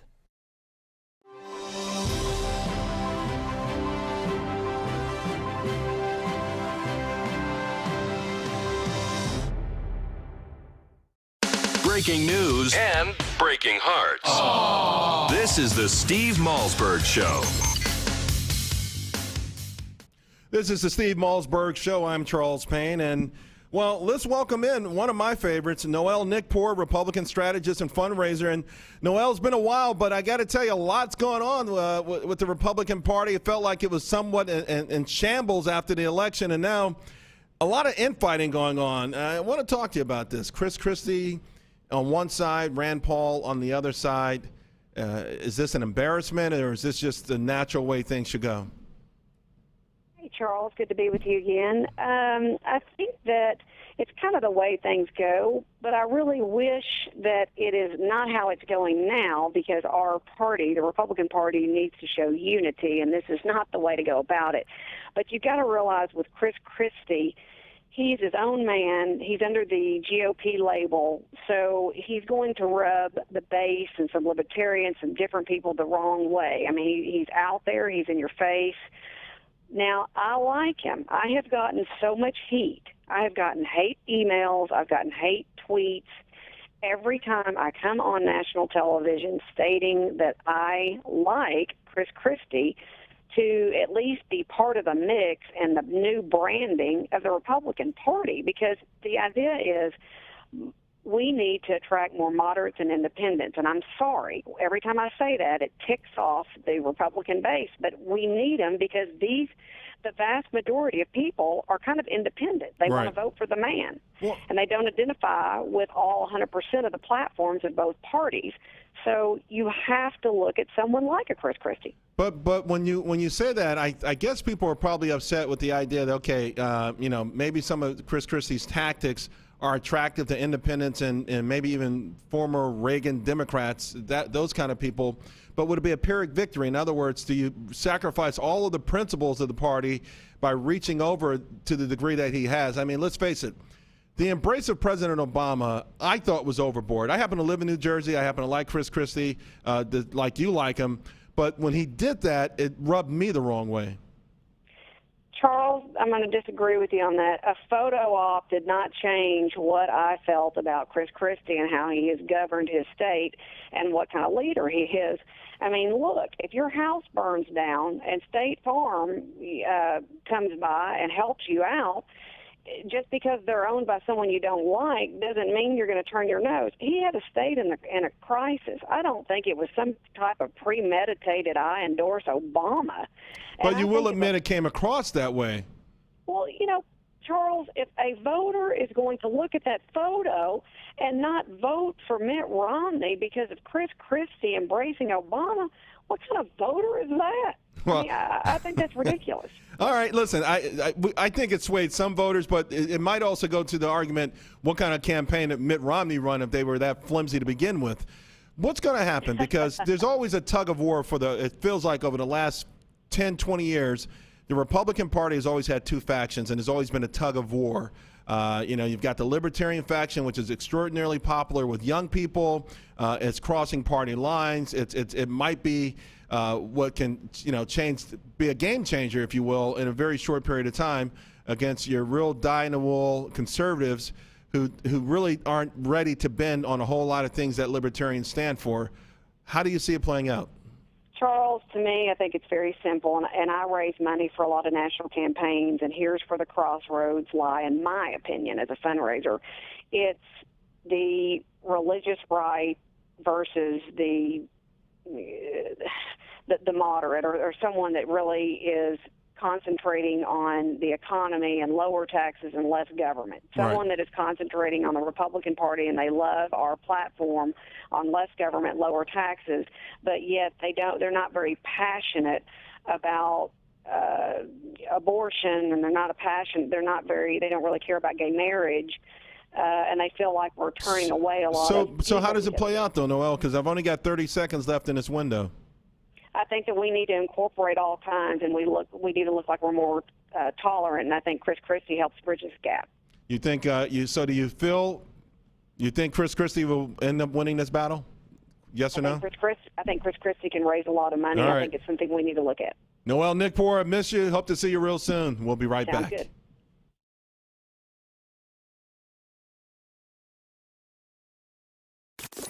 The Steve Malzberg Show.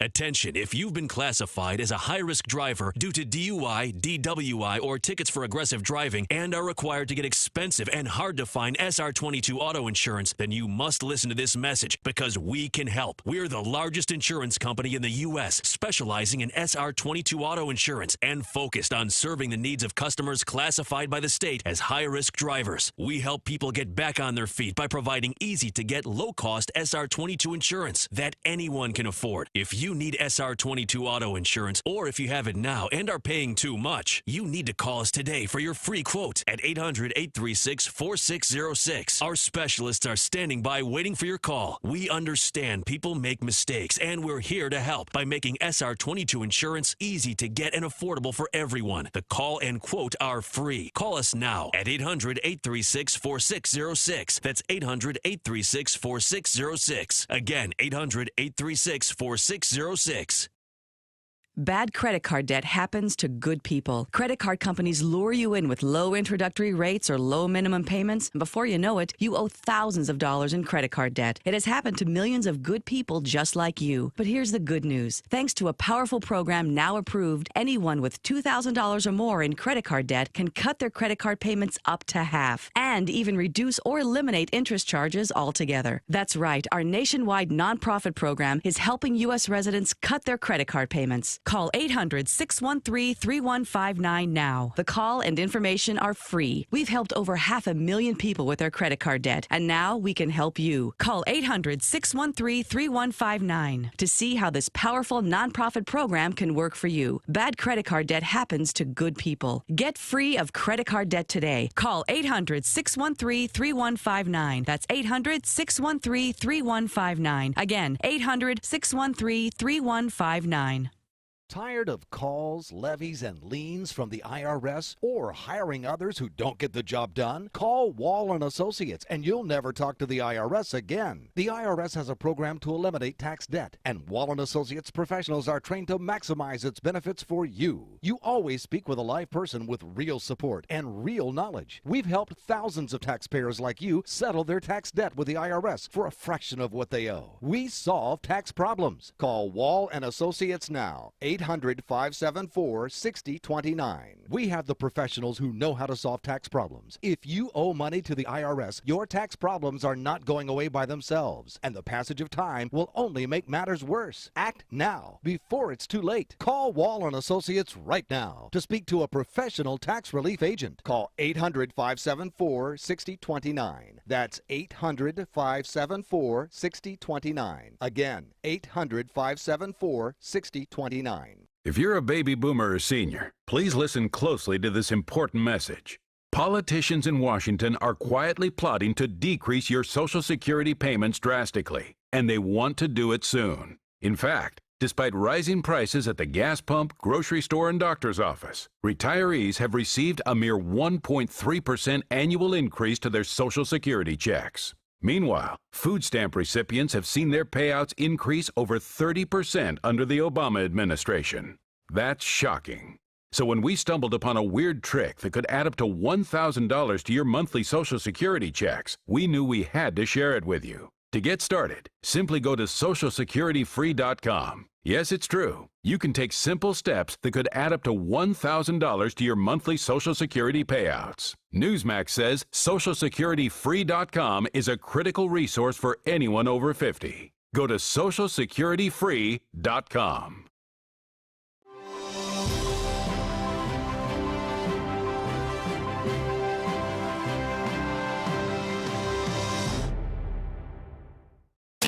Where can you find the Steve Malzberg Show? Everywhere. From your smartphone to satellite radio to Newsmax Live TV to Roku, we have you covered. Here is Steve Malzberg. Hi, I'm Charles Payne, filling in for Steve Malzberg. You can give us a call toll-free, 1-855-777-9660. We already had on earlier in the show Jennifer Stefano, a grassroots Tea Party activist who said absolutely go to delay Obamacare. This has got a lot of people on the right divided, and I wonder if they're divided to the point where they might actually harm their overall effort and the overall goal. We're going to bring in right now someone who has a bill that says to defund it, Congressman Marsha Blackburn. Congressman, very nice to hear from you. Good to talk with you. Thank you so much.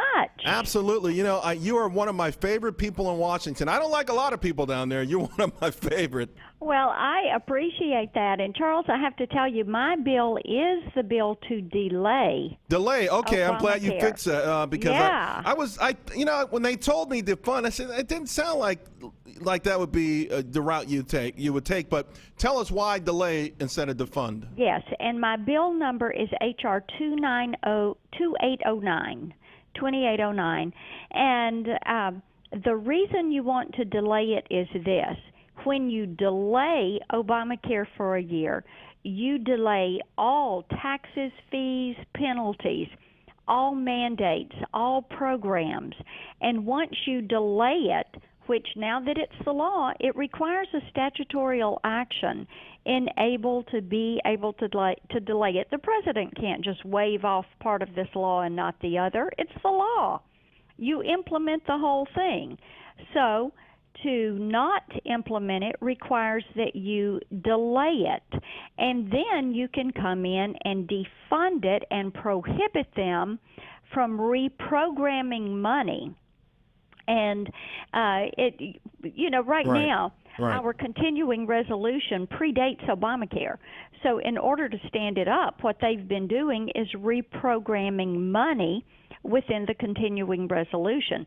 So when you delay it, then you set the framework in which you can defund it and then prohibit the reprogramming of that money and then get back to work repealing and replacing this thing. So, and also, Congressman Blackburn, would this also take you past the elections by delaying it, or it takes you right up to the elections where you can maybe have a change and a shift of power in the Senate and maybe bolster your numbers in the House? I mean, that would be the logical game plan. I guess also, because I interviewed Jim DeMint a couple of days ago, earlier in the week, and he's defund for sure, and he's also defund to the point where if Republicans don't want to defund it, stand up and be held accountable for it. So, does this kind of stuff help you guys at all? Well, what I want to do is make certain, first of all, that we end Obamacare, that we just get rid of this thing. And I think what we have to do is be smart about it. And we know that you can go in and take a vote and delay things, but we don't need to be fighting among ourselves. I think it's a four-step process. You delay it, you defund it, you repeal it, and then you replace it with reforms that are pro-market, patient-centered, that the American people want to see. We all need to be on the same team on this. Right. The delay provisions have made sense to me. This is a bill, it's not a long bill. It's only 2 or 3 pages. But, Charles, it's something that we started working on with Treasury to say, okay, how do we get the whole ball of wax here? Because you don't want the taxes to go into effect and have them collecting medical device taxes and excise taxes on insurance. You want that to go away or to be put aside. Right. You don't want your Medicare enrollees in your hospitals to be disenfranchised. What you want to do is make certain that this thing, that you put it in such a position that you can continue to point out what's wrong with it, repeal it, and get it off the book. Let's talk about step 4 for a moment, because another one of your old colleagues, Newt Gingrich, came out and said Republicans are making a huge mistake because all they do is, dismiss Obamacare, and they talk about how bad it is and delay it, defund it, ditch it, but they haven't come up with an alternative, and that's been a big mistake in their whole game plan. Well, I disagree with him. We have lots of bills. I have the across state line purchase of health insurance piece that is out there that would completely remove Title I of Obamacare and put what Newt himself has called the Travelocity concept of health insurance in place. It would also allow portability. Individuals that get a health insurance product that they like, they can keep it and take it from job to job. They won't be forever having to change their health insurance every time they change a job, change their network of doctors and things. We think that that is just smart. It saves money, it saves time. It delivers better outcomes of health care. Also, my colleague, Congressman Phil Rowe from up in East Tennessee, has led a working group of about 6 or 7 of us that are in the Republican Study Committee. We have a plan that we're introducing that is a combination of several of our bills that we have had that deals with dealing with tort reform, dealing with accountability for insurance companies, making certain that patients retain their access to their physician. But how important, though, is it? Because, okay, you've got a bill, and since Newt made those comments, a lot of other people said, hey, I got a bill, hey, I got a bill. So how important is it that you guys, and you got to have a sense of urgency, I would suspect, at some point, come together, cobble these things together, get it on one page, get one message, and somehow get someone to get out there and sell it. It feels like that's a big hurdle with a very short timeline. Well, it is, and bear in mind, we have been pushing our proposals forward since before Obamacare came to be. We go back to 2006 when we passed a lot of these provisions in the House, sent them to the Senate, and the Senate couldn't get cloture to go to a vote on tort reform and medical liability issues and a string of things. So, Charles, our timeline is short. We are going to spend the bulk of September working on our bill that we are rolling out that does combine a lot of these provisions that I've talked about under one umbrella. That is our Republican Study Committee bill that we'll be bringing out when we go back in September. And I hope that people, that your listeners, will hang in here with us on it and follow us. My bill to delay Obamacare 2809, they can go to cosponsor.gov. That is a citizen co-sponsor site. They can click on to co-sponsor that bill and help us send a message to people in Washington, D.C. This is an alternative. They can stay in touch with me at blackburn.house.gov. Follow us on Facebook, Twitter. When we have the text of the bill finalized, then we will have it posted and people can read it, and it can help spread the word. Well, here's the thing. I got to tell you something. This was never a popular bill/law. Nancy Pelosi was wrong. The more we know about it, her and President Obama, the more we know about it, the more we dislike it. And this week alone, the UPS kicking off 15,000 spouses. The University of Virginia, there's some scuttlebutt on Wall Street that AT&T may do the same thing. These are gargantuan companies kicking their spouses off. We already see where businesses, particularly big businesses, have been given a pass for the next year. We see where insurance companies, because they say they had a problem with their computers, okay, that they've been allowed an extra year to raise prices, and some of them don't even have limits on this. I mean, nothing is going the way of Main Street on this thing. It seems like it would be an easy sell. Are you starting to get anyone from across the aisle to have this sort of epiphany and say, you're right, this thing is not going to work? Well, you're exactly right, and I think even the president has agreed that provisions of the bill need to be delayed. Employer mandate, out-of-pocket expenses, Medicare cuts. He has done that. He's agreed. He signed 2 bills that we passed to repeal it. People are looking at this and the impact that it is having and the disruption it is going to cause in the health insurance marketplace, and are saying, wait a minute, this is why we continue to run our bills to repeal Obamacare, because every time we run a bill, and yes, we've done it 40 times, and we'll do it 40 more, because we pick up support every time we take that bill to the floor. Do you feel at this particular point, whether let's say delay just doesn't work yet, but do you feel at this particular point, 2016, that this will be the #1 topic? I do. Yeah. I certainly do, and I think delay will work. Like I said, the president has already said a lot of this needs to be delayed. Right. But he can't do this the way he's trying to do it, at his discretion or by executive order. Well, so far he's been getting away with it, though. I mean, it's just crazy. He wakes up one day and says, you know what, check that part off the law. The president's just amending laws on his own. What we did was to say, no, you can't do that. You have to come to Congress. We passed the bill to delay the employer mandate and put the individual mandate with it, and then we have my bill that will delay the whole thing. And it is the smart thing to do, and I think because of the way the president's trying to pick and choose what he wants to actually enforce or not enforce, and that he is going to agree with this. Right. So we're going to continue to push it forward. You know, I got to tell you, I happen to agree with you. I think what you're doing is brilliant, because I think the president is looking for an escape hatch on this thing. I really do. I mean, if we hear next week that AT&T, let's just say that they kick off 40,000 spouses. Can you imagine? I mean, even the mainstream media who tries their best to cover up for the president, they will not be able to ignore these kind of numbers.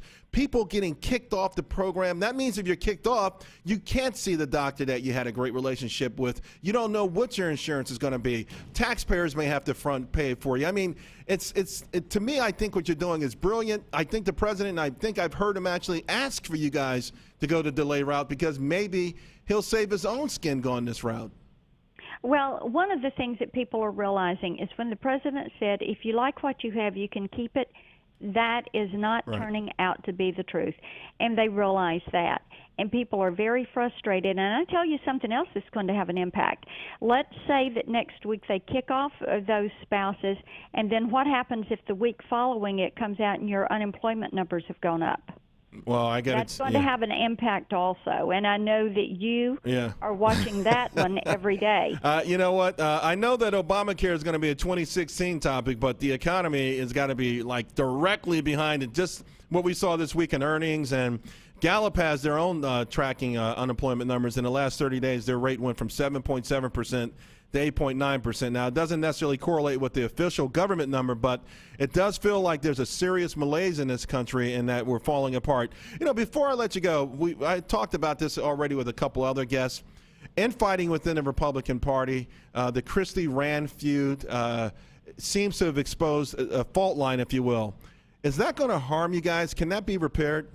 No, I think most people look at it, and I'm out in my district and holding listening sessions and meetings with groups, and what most people say is they look at this and they think, well, at least the Republican Party is a party that welcomes diversity in opinion. And it's not people that are walking lockstep and are saying, oh, this is wonderful, and supporting bad ideas. They kind of appreciate the fact that we've got 9/12 groups and Tea Party groups and all groups that are focused on a more conservative approach, a smaller government approach, and they really think it's pretty healthy. I agree with them. It certainly goes against the narrative of the mainstream media that there's a monolithic, one single-minded party without imagination. In fact, it's got a tremendous amount of imagination. I happen to think it's healthy for the party as well, as long as it doesn't boil over. And I also think that you're healthy for the party. And I really appreciate you taking the time out and talking to us about this. You enlightened us about a lot of things I'm sure the listeners didn't know. And we hope to have you back on real soon, Congressman Blackburn. Awesome. Good to be with you. Thanks. Thanks a lot. Have a great weekend. You too. Bye-bye. All right, guys. Well, I'm Charles Payne. I'm filling in for Steve Malzberg, and we'll be right back. The Steve Malzberg Show.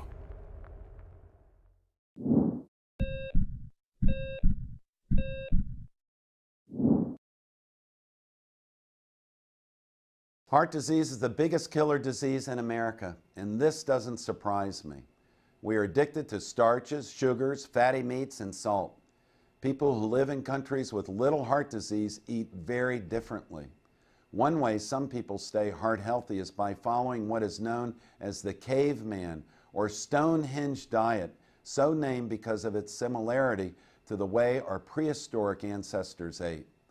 People who follow this type of diet live off local fruits and root vegetables and get their protein mostly from fish and wild game they shoot themselves.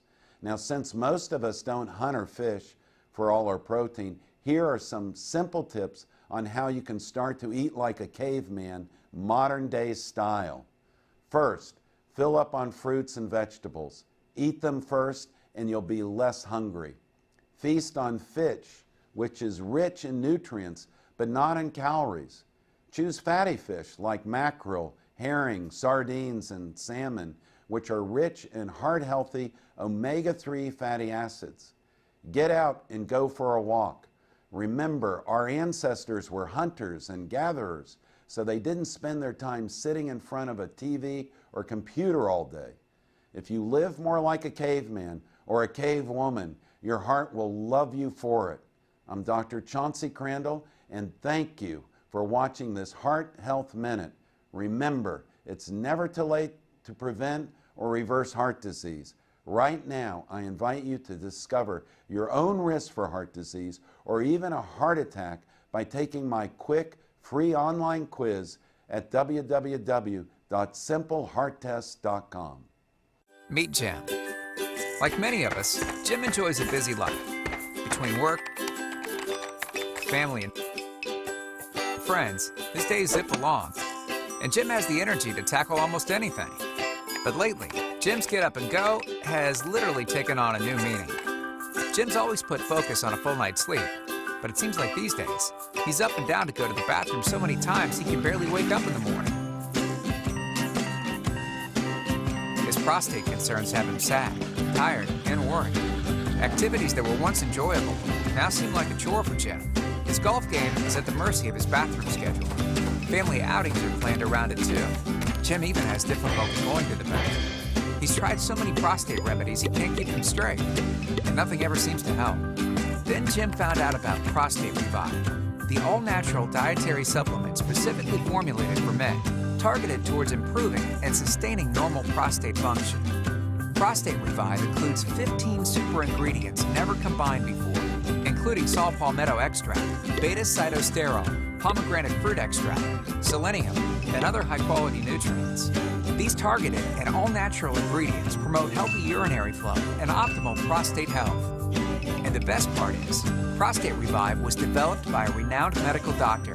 Dr. David Brownstein personally formulated Prostate Revive with one goal in mind: to promote a healthy prostate gland. Thanks to Prostate Revive, Jim's got his life back. He gets a full night's sleep every night, and his friends and his wife can't believe he's the same guy. He has his old energy back, and no one has to wait for him. He doesn't even think about his prostate concerns anymore. Visit MedicSelect.com to take back your nights and improve your quality of life with Prostate Revive.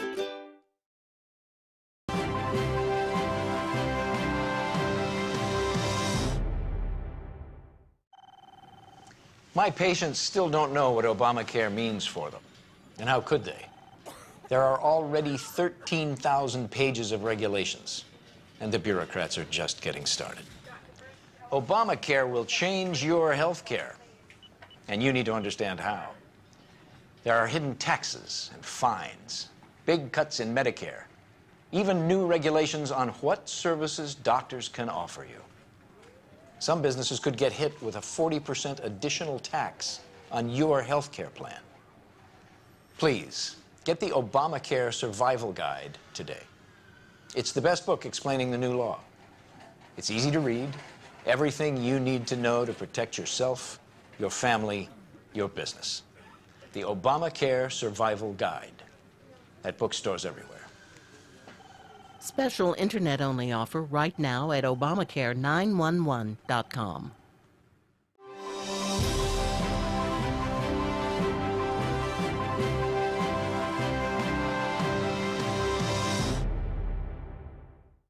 The Steve Malzberg Show is just a bit different from the other radio shows. We have TV cameras. Watch the show at Newsmax.com or listen on your favorite radio station. Here's Steve Malzberg. Welcome to the Steve Malzberg Show. I'm Charles Payne.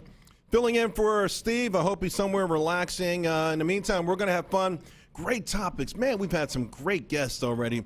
Congressman Blackburn, I got to tell you, she is absolutely one of my favorite. And the fact is, delay is probably the more intelligent way to go about it.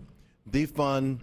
You probably win your local approval, and I know for a lot of people who are elected officials, is probably the safe route to go. But it might be time to be a little bit smart. I sense that this is a country where things aren't going right. I mean, it's pretty simple to see it. You know, my main job is in the stock market. I do stock market research, and my main job is to help people make money. And it's been an absolutely amazing year, in part because I've focused on companies that have tentacles. I call them global tentacles around the world because the rest of the world is coming on very strong. And most Americans don't really pay attention. We kind of, when we say international, we're talking about Europe and Japan for the most part, maybe China. Well, the fact is, most of these European nations bought hook, line, and sinker into this socialist dream. The enlightened thinkers of Thomas More and Voltaire, and they're crumbling. They're absolutely crumbling. Earlier this week, France said that it was going to create the third industrial revolution. Forget that it wasn't part of the first or second one. Piggybacked them, but the first one was started in the UK, the second one in America. But they also talked about 0% unemployment, which is absurd in France. But they seem very comfortable with the idea that very soon they'll have the ninth most powerful or largest economy in the world. That's saying a lot. And good luck with that 0% unemployment. But we do have a sort of a malaise in this nation. There's absolutely no doubt about it. And it was reflected this week when corporations reported their earnings. It's sort of a report card. It comes out every 3 months. And it's really important because it gives you a pulse of what's going on. And retailers did extraordinarily poorly, particularly teen retailers. And It shouldn't be surprising because wages are down since the recession ended. I want you to pay attention to what I'm saying. Wages are down since the recession ended. And I'm not talking about adjusted for inflation or any fancy math. I'm saying that people, what you are making, what you're taking home, it's gone down. In fact, in July, from June, it made a big dip. Also, from June to July, there were 0 net jobs created for kids 16 to 19. 0 net jobs created. So is it any wonder that Aeropostale was down huge today? Was it any wonder that American Eagle is falling apart? How about Abercrombie and Fitch? And I got to tell you, I'm not too sad about their comeuppance. I've never liked the company. I've never liked the sort of pornography thing that they do with their catalogs and the snotty way that they treat people. And, of course, earlier this year, about 3 months ago, the CEO said he didn't want any fat kids buying his clothes.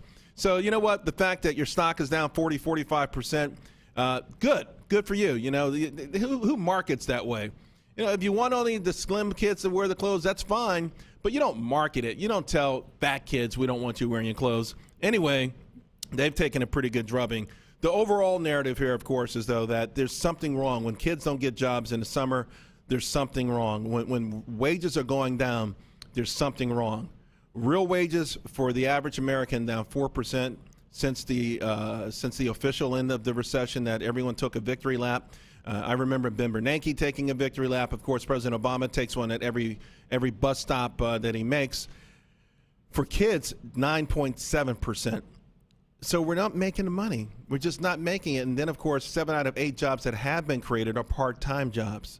So we're a part-time job nation, and we're really seeing it reflected. And now these retailers are having to make the decision to make adjustments because of Obamacare. And I know that the so-called employer mandate, this is where employers, if they didn't offer health insurance, would be penalized. They pushed that off a year, but it didn't stop a lot of companies from already going through with these planned changes. You see, here's the problem. 40 hours was what we always considered a work week. Well, according to Obamacare, it's 30 hours, and these people must be covered. So the logical thing to do, if you're a small business or a business with real thin margins, is to bring people down to 29.5 hours a week. This way they're part-time, you're not on the hook, and they've got to go out there, and that means taxpayers will subsidize them, and the whole thing gets all messed up. They don't make money. They don't become consumers. You can see where this thing starts to work backwards, and that's exactly what's happened. One company I happen to be extraordinarily fan of is a company called Forever 21. First of all, I like the gear. Yeah, I started seeing women with the clothes on a few years ago. I thought they were edgy. They were nice. They're not publicly traded. But in 1981, a guy named Don Juan Chang came to this country from South Korea. 3 years later, he opened up a small clothing store, 900 square feet in Los Angeles, and today he's got 27,000 employees. 27,000 employees. That is absolutely amazing. And yet, because he's got to make changes because of Obamacare, they're talking about boycotting his business. I think it's nuts. He's the American dream. It's sad that a lot of people who don't live in this country come here and embrace the dream that's available for all of us because we've kind of lost faith. So that he's a villain is absolutely nuts. Hey, in the next hour, Kevin D. Williamson, he says that the end is near, but guess what? It's going to be awesome. The Steve Malzberg Show. Hi, this is Mike Reagan. You need to watch out because thousands of new Obamacare rules are currently being implemented, and few know what the law says or does. Listen to what Senator Max Baucus, one of the authors of the Obamacare law, recently said. I tell you, I just see a huge train wreck coming down, and I don't see any results yet. I just see a huge train wreck. He's right. So protect yourself from this train wreck. Get the #1 bestseller, the Obamacare Survival Guide. Newsmax says it's the best guide to the new law. Join more than 500,000 Americans who have their copy. Get the Obamacare Survival Guide at bookstores everywhere, or get our special $4.95 offer and save $15 off the cover price by going now to Obamacare911.com. That's Obamacare911.com. That's Obamacare911.com. If you or someone you love is struggling with addiction to alcohol or drugs, then you must listen to this message because there is hope. No matter what addiction you or your loved one is coping with, you are just one phone call away from real help. Recovery Hotline makes the healing process simple and affordable by matching people to fully certified and experienced inpatient facilities that are right for their personal situations. Call 800-668-1286 now. Don't wait another day. Money does not have to be an issue. Most insurance is accepted. Just call 800-668-1286 today. Recovery Hotline's mission is to help you or someone you love begin the healing process and get back a healthy and sober life. And we can even help with family interventions and travel arrangements. One phone call is all it takes to get back the life you or your loved one deserves. The call is free. The help is real. Call 800-668-1286. That's 800-668-1286. 800-668-1286. Again, 800-668-1286.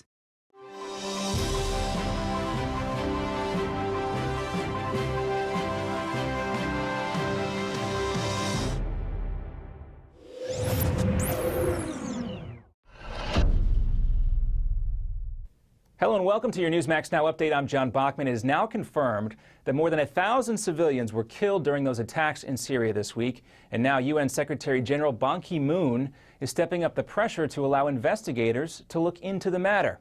He hinted that a military response may be necessary, saying if confirmed, use of chemical weapons would result in, quote, serious consequences. But the U.S. is moving cautiously, with the president ordering the intelligence community to find the facts in the case before he decides a course of action. The president has a range of options to consider, options that we've done or haven't done in the past. The Syrian government denies that it has used chemical weapons. It blames this week's attack on rebel forces. The U.S. maintains the rebels do not have the capability to produce chemical weapons. Meanwhile, President Obama is using a two-state bus tour to get his educational reform message out to the American people. He's telling students tuition is too high and out of reach for many middle-class families, but he has a plan to fix it. The president says his new rating system will help parents and students get more bang for their educational buck. It will factor in criteria like tuition costs, graduation rates, and graduate earnings, and score schools. The president wants to tie school performance to federal financial aid. Colleges that keep their tuition down and are providing high-quality education are the ones that are going to see their taxpayer funding go up. The average tuition at a four-year school has tripled in the past 30 years, and Americans now owe more than $1 trillion in student loan debt, a staggering number. Well, Vice President Joe Biden will be back on the job today. The Vice President will join President Obama on the last stop of his bus tour. The two will speak in Mr. Biden's hometown, Scranton, Pennsylvania. The VP spent the last couple of days at a Houston, Texas hospital with his son. Beau Biden, who is Delaware's Attorney General, was at Houston's MD Anderson Hospital. It specializes in cancer and brain disorders. And one day after getting 35 years behind bars for leaking government secrets, Army Private Bradley Manning says he wants to spend the rest of his life as a woman. Manning is wearing a blonde wig and lipstick in this photo that was used in his defense, but the Pentagon quickly denied Manning's request, saying, quote, the Army does not provide hormone therapy or sex reassignment surgery for gender identity disorders. And coming up next on your Newsmax Now update, California's governor declares a state of emergency after a wildfire explodes in size near Yosemite National Park, while wildlife officials are now looking for help outside of the U.S. Plus, a Newsmax exclusive with rocker and ardent gun rights advocate Ted Nugent. He responds to a new report that gun ownership is on the rise in Newtown, Connecticut.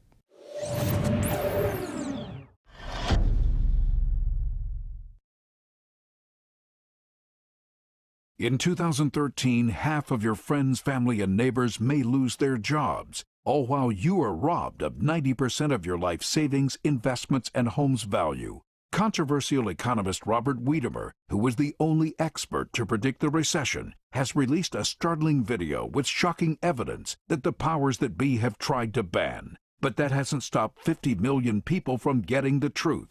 Watch it at AftershockVideo.com. AftershockVideo.com. Obamacare. More than $1 trillion in new costs. Hidden taxes, fees, big Medicare cuts, doctor shortages. How can we survive?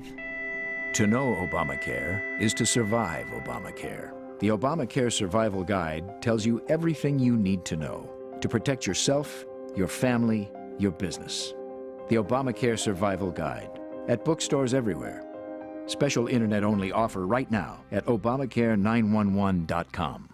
Health insurance is on everybody's mind right now. You either don't have it, or you have it and you think it's too expensive. And you probably feel like you don't have any options. We can help. We are InSphere Insurance Solutions. We offer health insurance plans from major carriers nationwide and likely have a plan that can save you money. Whether you're self-employed, on a COBRA plan that's about to expire, or you simply don't have health insurance where you work and you need it, InSphere Insurance Solutions can help you. Our agents will help you find coverage you can afford. InSphere Insurance Solutions is an authorized agency in all 50 states, including the District of Columbia. Plans may not be available in all states. 800-980-9325.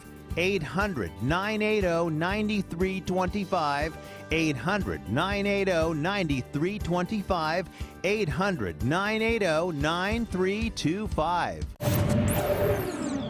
And welcome back. California Governor Jerry Brown has declared a state of emergency because of a wildfire near Yosemite National Park. The blaze is now more than 53,000 acres and is threatening more than 2,500 homes. It's one of 50 major fires burning in nearly a dozen western states. U.S. wildlife managers have asked for help from both the Pentagon and from Canadian officials.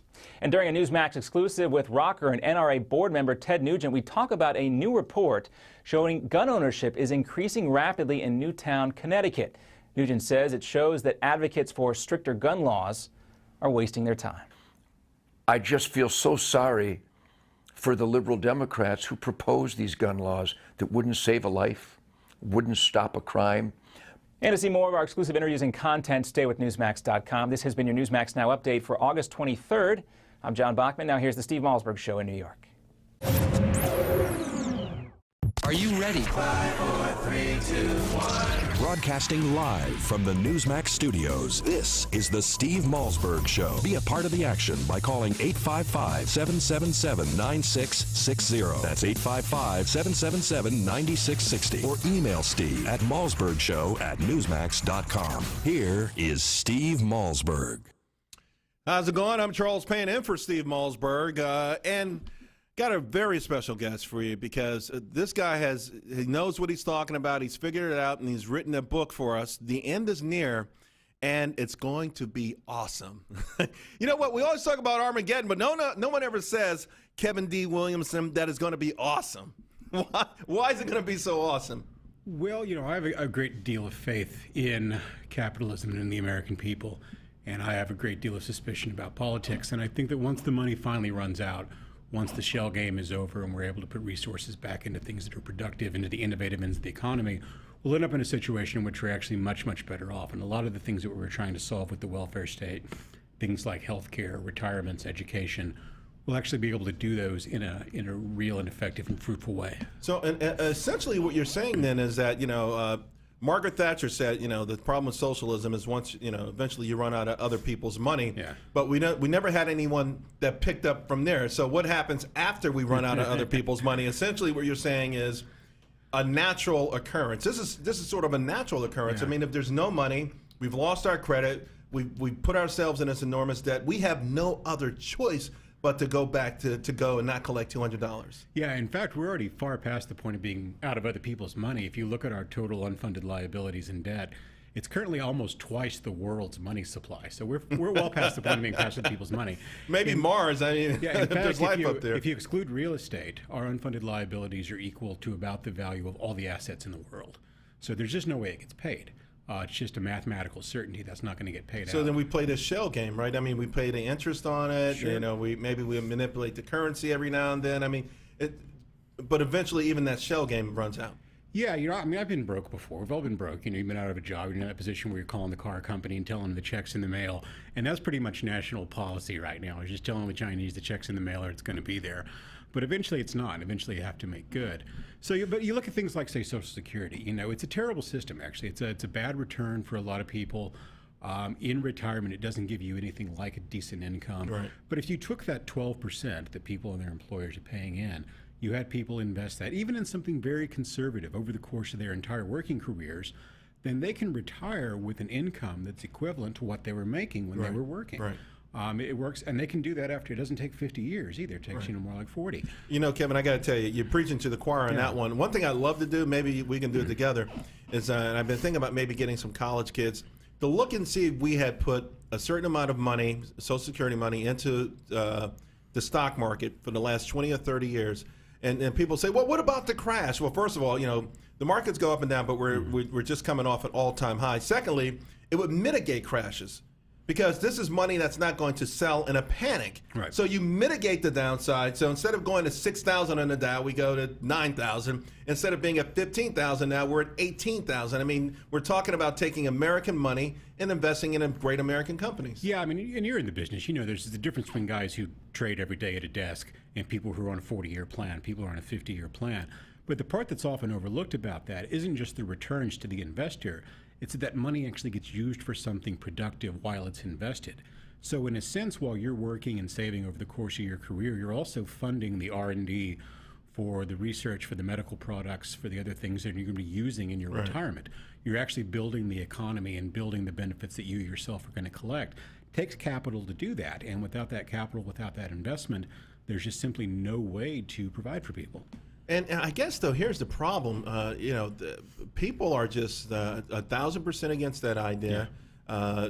And to your point, you know, I've studied the whole welfare system, and you know how we adopted it from Germany. But you know what happened in Germany. You know, a lot of people don't realize that they just went through with the welfare system in a way to stop the advance of socialism. Yeah. You know, they figured, you know what, if we're living to 50 and we'll make the retirement age 65, it's a moot point. Yeah, Bismarck was worried about a communist revolution, or a socialist revolution, and he figured, well, let's take half their platform and just enact it, and that'll cut half their legs out from under them. But even in the end, it ended up not being sustainable. You know, people always talk about Sweden. Sweden's the great example of the Nordic welfare state. Well, if you've been following Swedish politics for the last 10 or 15 years, they've been doing reforms that American conservatives haven't dreamed of. You know, they've been privatizing aspects of their healthcare system. They've been reforming their tax code. You know, the same thing in places like, well, Norway's kind of a special case because they got oil money. Yeah, they've got so much oil and so few people. They've got the largest sovereign wealth fund in the world, so they're sitting pretty on cash. You know, you look at Canada. We probably talk about Canada as a big budget place. You know, they've got a balanced budget. They did it mostly by cutting spending.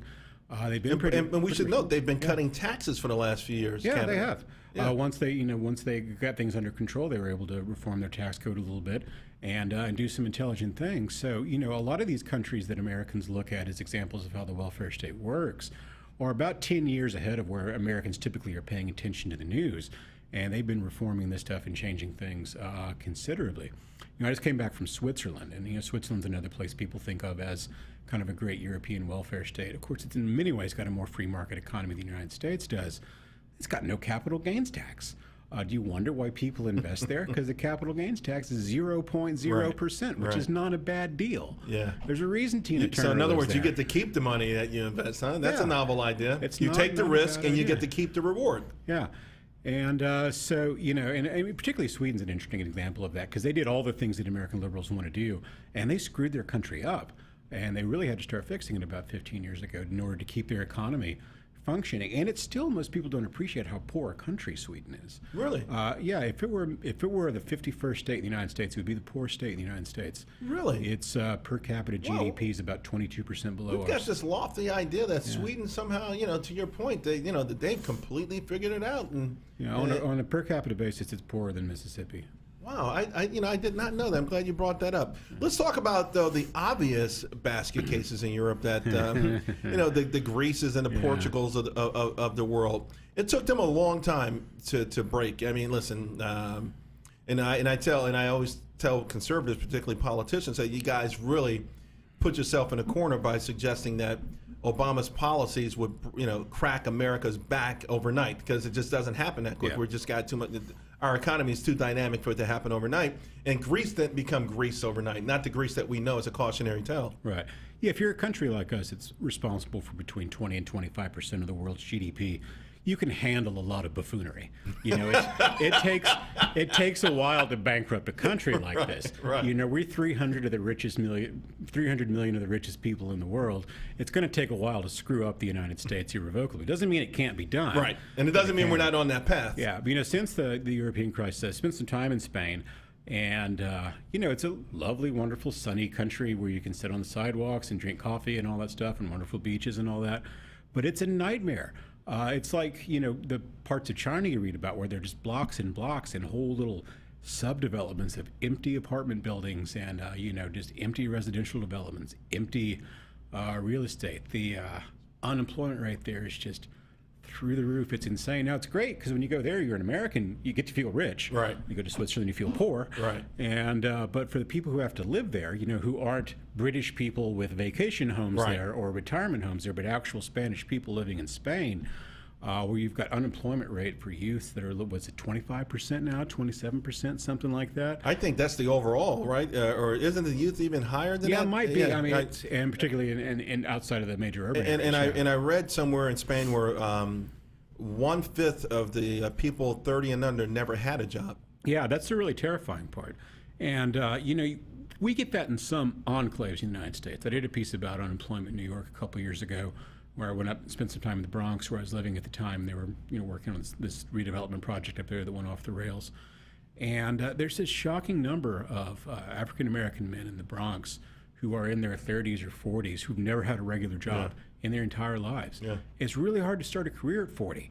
You know, I'm 40. If I had to start all over, I don't know what I would do. Well, you know, it's so funny. I was on the board of directors for a charter school in the Bronx, in Yeah. the South Bronx, and I would tell people that in this part, this South Bronx, the congressional district, is the poorest in the country. Jose Serrano's district. Yeah, I live there. People don't believe me. Yeah. And now 19% are African, not African American. Right. They just came over on the boat yesterday, you know, and so you know, to back up with what you're saying, but walk me through this scenario that we're going to sort of fall apart here, and there's not going to be riots in the street. I've got this, and I talked about this earlier in the show. In Hawaii, you add up the benefits you get, the welfare benefits. You got a $49,000 a year package there. I'm sitting out, I'm chilling out, and I'm getting 49 G's a year, and all of a sudden you turn off the spigot. I'm looking for, you know, I'm going in the street with a pitchfork and a torch and maybe something even more deadly. Yeah, the thing about that is, now I don't actually think that's what's going to happen, but for the people who are inclined to go that way, it's not going to matter. I mean, the money's not there, the money's not there. You can scream about it, you can pout about it, you can set buildings on fire, you can do whatever you want. But It's how just does it simply play not out gonna then? be I'm there. trying to envision it. Is it like Soylent Green and we start eating people? Yeah, well, that's the real challenge from here on out is determining how it's going to play out. I mean, there are basically two ways. You can have a sort of slow crisis where things get reformed piece by piece. You start reforming the obvious things like Medicare, Medicaid, Social Security, the welfare system.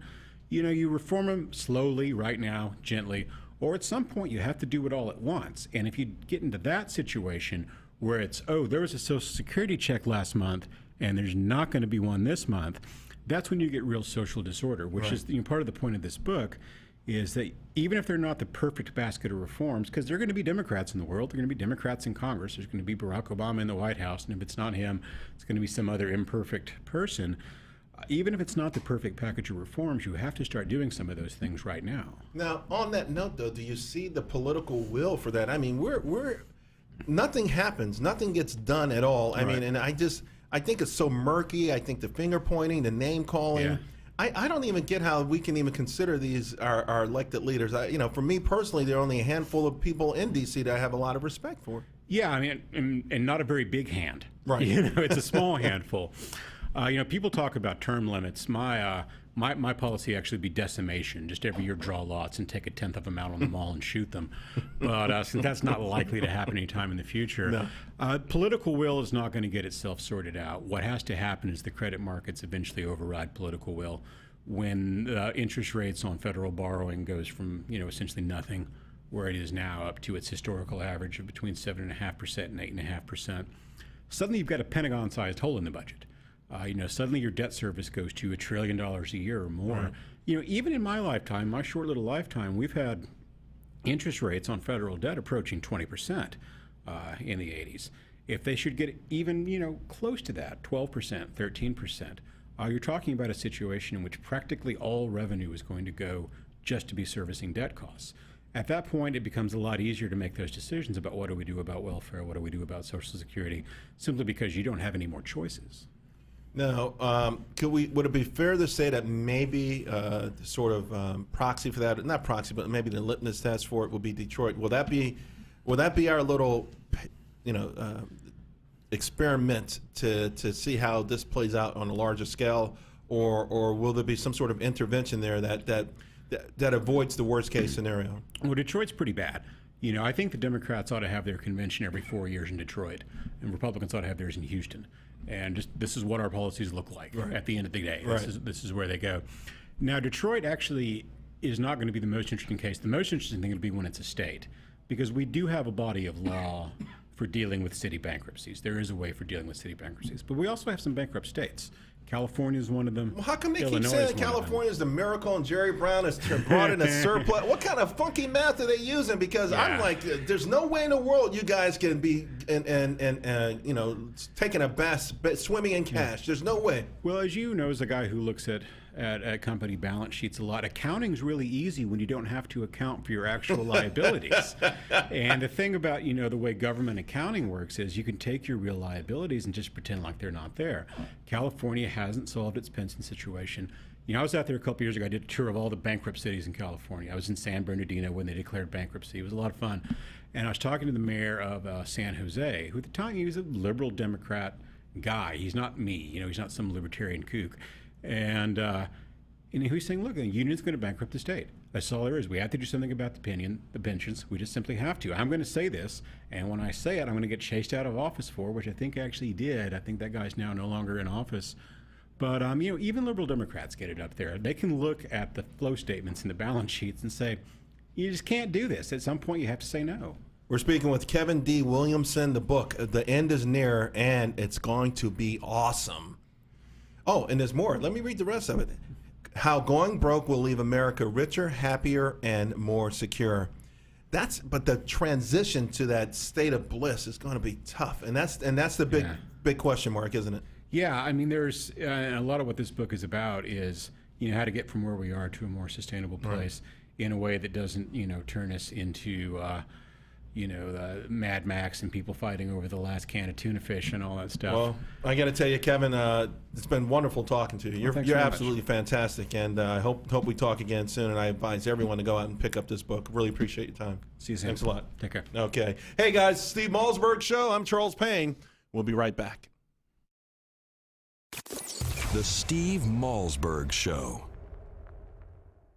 Guys, you've heard about Ageless Male, the natural supplement that helps boost testosterone levels within normal, healthy ranges. But now, the best testosterone product is even better. New and improved Ageless Male can help you feel more like you used to in your active life and in your romantic life. Because our upgraded formula has been clinically shown to increase your drive, desire, and performance. That's right, guys. Ageless Male has been clinically shown to boost performance. Cancel your plans this weekend. You're staying in. If you're ready to recapture the drive from your youth, now is the time to try Ageless Male because it's available risk-free. But you must call now. Just call 1-800-460-9790. Be the guy you used to be. Just call 1-800-460-9790. 1-800-460-9790. 1-800-460-9790. You've heard the allegations on the news, and during the big game, pro football players have been using deer antler velvet to get a competitive edge. Banned at the London Games for its performance-enhancing qualities. Forbidden in major sports leagues for being an unfair advantage to athletes. Deer antler velvet is now in stock and available to try for free for a limited time only. Athletes have been using it for years for increased strength, increased endurance, muscle mass stress reduction, and yes, greatly enhanced libido. Everyone's talking about this miracle substance so powerful, it's being banned by professionals professional sports organizations. But for a limited time, it's being made available to the general public. Best of all, you can try it for free by calling 800-678-5153. That's right, get Superior Velvet for free. If you're looking to boost your performance on the field and between the sheets, get the most powerful, proven product used by athletes for years now for free. Claim your free bottle today by calling 800-678-5153. That's 800-678-5153. Again, 800-678-5153.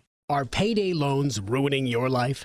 If you have 2 or more payday loan cash advances, listen closely. You may be eligible for a program that payday loan companies don't want you to know about. This program will get payday loan companies out of your bank account and put an end to the payday loan nightmare. Call for free information and find out if Payday Loan Support Center is right for you. Payday loan companies usually trap you into paying rates as high as 700%. We understand payday lenders' tactics. Don't let them take advantage of you anymore. All you need is 2 or more payday loans to qualify. We can help even if you're behind in collections or have bad credit. Internet payday loans qualify for this program as well. So call 800-250-5084. That's 800-250-5084. The call is free and the consultation is free. Don't miss out. Call for your free information on payday loan relief. 800-250-5084. That's 800-250-5084. Again, 800-250-5084.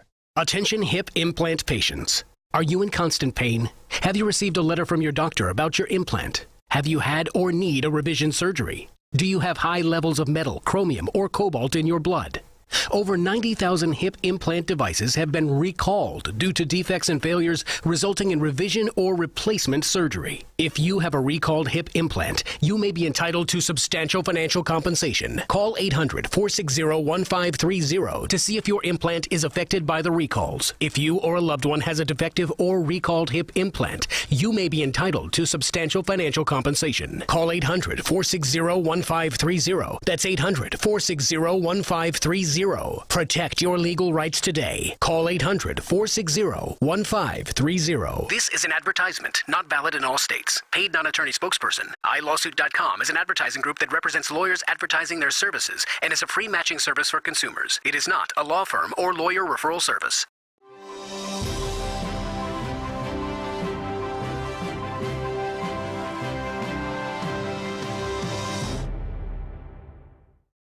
Sure, Steve might be a bit of a hypochondriac, but he never gets sick of breaking news. This is the Steve Malzberg Show. Call Steve at 1-855-777-9660. That's 1-855-777-9660. Here's Steve. Welcome to the Steve Malzberg Show. I'm Charles Payne, filling in for Steve. And, you know, guys, I got up early this morning at 4 a.m. in the morning. Had a lot of things on my mind. Next week, I'm doing a big special on the Fox Business Channel. Hope you guys tune in, called Making Your Market, trying to help people navigate the stock market, get in the market, make money, invest in great American companies, and to fix their financial lives. And the first thing I saw, though, actually was really a pretty shocking story. World War II vet who was beaten by teens outside of Eagle Lodge in Spokane, Washington.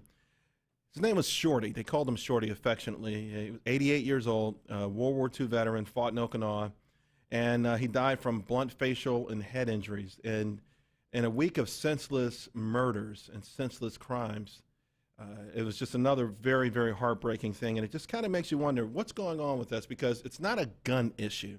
This guy was beaten with blunt instruments, fist, maybe a brick or something. We had other, violent incidences like this recently in my own family. My uncle was murdered just 1 week ago, several stab wounds all over his body. What's going on with this? What's wrong with this country? Why are we falling apart? What's wrong with our character? Because we have a character problem in this country. And I don't think that it's going to get better, in part because I think there's so many apologists for it. Guns kill people. No, people kill people. People hurt people. That's what happens. So you're going to be real happy because our next guest is Diana West, and she's written a book called American Betrayal. And the subtitle is The Secret Assault on Our Nation's Character. She's next. This is the Steve Malzberg Show, and I'm Charles Payne. We'll be right back.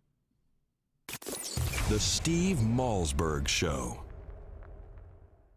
Attention seniors and baby boomers. A new website has been created just for you. SocialSecurityFree.com. At SocialSecurityFree.com, we reveal a weird trick that could help you add $152,000 to your Social Security payouts. For example, did you know how you file for Social Security can dramatically change the amount of money you collect? One simple step could add up to $1,000 to your monthly payouts. And other loopholes we found reveal 33 ways for big savings on your health care. At SocialSecurityFree.com, you will also discover how you could save up to 50% on your groceries, along with 49 other ways to save as much as $50,000 starting today. Newsmax says SocialSecurityFree.com is a critical resource for anyone over the age of 50. So go to SocialSecurityFree.com now to find out how you could add extra money to your Social Security checks. That's SocialSecurityFree.com. Hello, my name is Fred Fleitz, and I'm the managing editor of LigNet. You've probably seen our name preceding some of the stories you read on Newsmax or heard LigNet referenced on Fox News, C-SPAN, or CNN. Perhaps you've asked yourself, what is LigNet? LigNet is an acronym for the Langley Intelligence Group Network, a private Washington, D.C. based service that provides global intelligence, in-depth analysis, and detailed forecasting. LigNet's staff and advisors include former CIA officers, national security experts, presidential advisors, and top-level government officials from around the world. I myself held several national security posts for the U.S. government during my 25-year career with the Central Intelligence Agency, the Defense Intelligence Agency, the U.S. Department of State, and the House Permanent Select Committee on Intelligence. Our lead advisor is General Michael Hayden, the former director of the CIA. He is joined by former U.S. Ambassador to the United Nations John Bolton and former chairman of the National Intelligence Council and Special Assistant to President Ronald Reagan Fritz Ehrmann, former U.S. Ambassador to Venezuela Otto Reich, and former clandestine service officer Frederick Russman. Former chairman of the House Intelligence Committee Peter Hoekstra also joined our advisory board staff. Every day, our goal is to use our expertise, our resources, and our worldwide staff to take the pulse of the ever-changing political and economic landscape and the threats we face on a daily basis. Whether you are following global events for your portfolio or business, or just interested in the world around you, LigNet provides what you need to know to keep up with global events. There are many. Every day, LigNet members receive the Morning Brief, a daily email that provides summaries and links to our daily analysis to keep you up to date on LigNet's assessments. LigNet members receive unrestricted access to LigNet's secure database of global analysis. All of our special reports, previous analyses, and exclusive video interviews with intelligence insiders are available to members 24 hours a day. But you also get top-notch analysis that resembles the President's Daily Brief, the classified intelligence assessment delivered to the President of the United States every morning. LigNet also sends breaking news emails to our membership list. If there is a development of global proportions or a terror alert, our subscribers are always the first to know. I hope you now have a better understanding of what LigNet is, but more importantly, recognize how truly invaluable LigNet can be. As the old saying goes, knowledge is power. Join LigNet for $1. Go to lignet.com.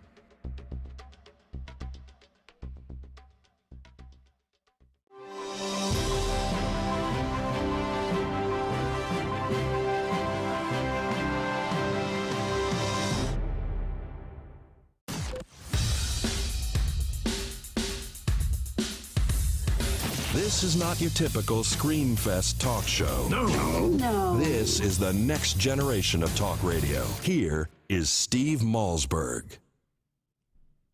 Hi, I'm Charles Payne, filling in for Steve Malzberg, and I want to go to Bill in Moorhaven, Florida. Bill, you're on the show. Hey, how you doing there, Chuck? I'm good, man. That's good. You know, there's been two that we know about horrific murders here recently, plus a third one in Memphis that hasn't got any airplay at all. In Memphis, a guy was shot from 10 feet away, and the guy got back in the car and left. Video shows it was a black guy. And the police are saying that it was a failed robbery. Well, the guy had all his money, had his wallet, and his cell phone. The guy was a nurse. And, what my question is where is the outrage from the white community, just like the outrage from the black community about Trayvon Martin? These are senseless murders that just been continuing to happen. I got to tell you, Bill, I think that there should be outrage all the time, no matter the color, and from every spectrum of the rainbow. In other words, this is just how divided we are. And I got to be quite frank with you. One of my biggest problems with President Obama is, outside of policy, monetary, fiscal policy, and things like foreign policy, has been I thought he had a good chance to bring the nation closer together with respect to race. And I think early on, when things weren't working out for him, and he did the blame Bush thing, and then, of course, when he allowed the Tea Party to be smeared as a racist organization, he blew that opportunity. And I think we're in a position now where the same old race hustlers get a chance to go out there, fan the flames of anger and hatred. And then, to be quite honest with you, some of the talking heads on TV on both sides of the aisle, on both sides of the ideological aisle, they don't help the situation. I wish we were always outraged. I got to tell you, when I woke up this morning, I read this story about the guy in Spokane, Washington. Yeah. I was this close to crying. I had a recently in my family. My uncle was murdered. My mother's last brother. And circumstances on that? Huh? What were the circumstances on this? We don't know yet. They're investigating it. But here's the thing. He was stabbed to death. And I know my hunch is, if I had to guess, it's going to be a black person, someone he knew, and it's going to be over something that was extraordinarily petty. And that's just going to make it even worse. And, we focus, you have one part of the political spectrum that likes this kind of stuff because they use it to further a different agenda, which is, in my mind, to get rid of the Constitution. I think there's a major effort out there to ditch the Constitution, or at least major parts of it. And so now this violence that you and I are talking about, it's not human beings who have lost it. It's gun violence. It's that we're not calling it for what it is. And you're right, there should be outrage, but I don't think it should be white-specific outrage. I'm outraged. I don't care what color this guy was, that someone would murder him, that someone would murder an 88-year-old guy, that it's a guy jogging could be killed for fun. It's sick. It's sick, and when no one steps up to the plate, and this is the part that's frustrating, because if you're gonna step up to the plate for Trayvon, you have to step up to the plate for Shorty up in Spokane. You got to step up to the plate for the nurse in Memphis. You got to step up to the plate for the guy, for the jogger. If we're going to clean up America and make it a nicer place, don't divide it. And that's why these things are phony. That's why they just lead to more. They just fan the flames of anger, animosity, and hatred. Well, these crimes should probably be prosecuted as hate crimes. Yeah. They're saying there's something else. And it's like Made in the Sun. That was not a thing of workplace violence. It just wasn't. Yeah. That was terrorism, pure and simple, but Obama don't want it to be that way. Yeah, well, we don't like to use the T word, terrorism, so you're right. That was an insult to everyone. Could you imagine a soldier representing America, and this guy shoots you, he kills you on an Army base? Are you serious? They should have. Listen, I'm all for due process, but he should have been hung a long time ago. He shouldn't have been paid. He should have been stripped of rank. And Since he's up for the murder rap, well, I think that the survivors should be given his money that he's been paid all this time, divided up between them, and let them have his money. But I think they also should be given the opportunity, if they want to be part of the firing squad that shoots him. I think he ought to be killed the same way he killed them people. I tell you, it's absolutely despicable, and I'm really afraid of where we're heading. I have a 16-year-old son, and I don't want anyone to ever harm my son because he's wearing a hood and he's jogging in a different neighborhood. And I understand why people would be afraid. And we're going to be honest about this. It's a complicated situation. But it would be a lot less complicated if people that we put in place to sort of be our leaders or our representatives would take these opportunities to really be honest about all these things and stop using them to further political agendas. We could be going forward, but instead we're going backwards, and we're going backwards at a real rapid rate. So, Bill, I agree with you 1,000%. Those are hate crimes, and they should be prosecuted as such. They should be reported as such. and the public needs to know that this is just getting out of hand. So I hope at some point somehow we figure it out, man. But thanks a lot for listening, and thank you a lot for calling. I really appreciate it. All right, guys, got a real special guest coming up right now. Diana West, syndicated columnist, author of the book American Betrayal, The Secret Assault on Our Nation's Character. And what a great time to have her on the show. Diana, you with us? Yes, I am. Hello, how are you? I'm pretty good. How about you? Pretty good, pretty good. Great to talk to you. Yeah, talk to us a little bit about this book, because you've got the hammer and sickle in the middle of the R, which it's you know, so you got my attention right then and there. That's right. Well, that's just the beginning of the story. The book is about, it's kind of interesting. I didn't set out to write the book that is in between those two covers with the hammer and sickle on the cover. I was actually looking at, I'm a journalist. I was looking at my daily work, which has to do a lot with trying to figure out why we can't talk about Islamic jihad, frankly, which your last caller was referring to in looking at the Major Hassan trial. I mean, workplace violence? No. Islamic jihad. That's just one case. Since 9/11, we've been having the same problem. So I was examining this. I do a lot of look at, for example, Muslim Brotherhood influence on the policymaking chain in Washington. These are the sorts of issues I've been dealing with a lot since 9/11, and I decided to see, is there any precedent in our past for this kind of major disconnect between facts and conclusions, you know, logic, the logic process. And I discovered that indeed there was, and that there are startling and disturbing parallels in our history between the time when, for example, during World War II, when the federal government whitewashed communism, and the post-9/11 era when the federal government whitewashed Islam. So let's go back to after World War II. Why would the federal government whitewash communism? Well, because this is the thing. Well, of course, we had an alliance during World War II with the Soviet Union, but previous to that, in the 1930s, under Franklin Roosevelt, scores, hundreds of agents who were working either for utopian ideals, communist ideology for Stalin, interested in subverting America's Constitution, got into the federal government, got into other institutions of power. This has been documented. We know this through from confirming documents that came to us after the dissolution of the Soviet Union, when these KGB archives opened selectively. Scholars got in, grabbed what they could, and started looking at all the names. And so between KGB archives in Moscow, the very famous KGB archive known as the Nona, which is the American copies that were made during World War II of KGB cables going out of this country and you know, back and forth from agents here, we are able to identify hundreds of American traitors. So when you actually understand that and start trying to match up, sort of like connect the dots, how does this influence our policy?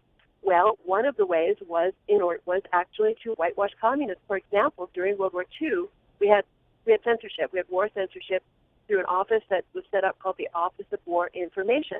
I just looked at the list of people who worked there who have been confirmed as Soviet agents. So these people, I want to just jump in for a second, Diana. Yeah, sure. These are what we would call Uris or sort of thing. You know, they infiltrated America, they got into high positions, and then they began to influence our society. Well, these are Americans. These are Americans or recent immigrants.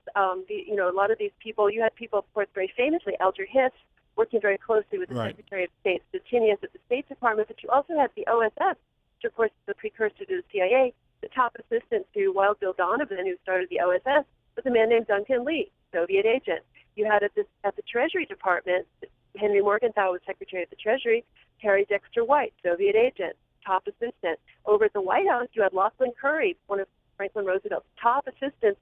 He was in charge of China policy. Well, China did go communist after the war. Lachlan Curry, Soviet agent. So what I was trying to do, there were many, many more, and what I was trying to do was re-examine our policies to look at how this influence may have shaped various policies that at the end of the war, the end of World War II, saw a Soviet empire. I mean, it didn't come out of thin air. All of a sudden we say, oh, the Cold War started in 1946. No, I argue that it started much before that, and that there was a secret intelligence war being waged by the Soviet Union from the very start, but it ramped up starting in 1933 after Franklin Roosevelt recognized the Soviet Union. So I'm sort of looking at influence then, Right. communist influence then, and today, for example, we have Muslim Brotherhood influence in our policymaking chain. So I'm looking at both eras, and the similarities are frightening.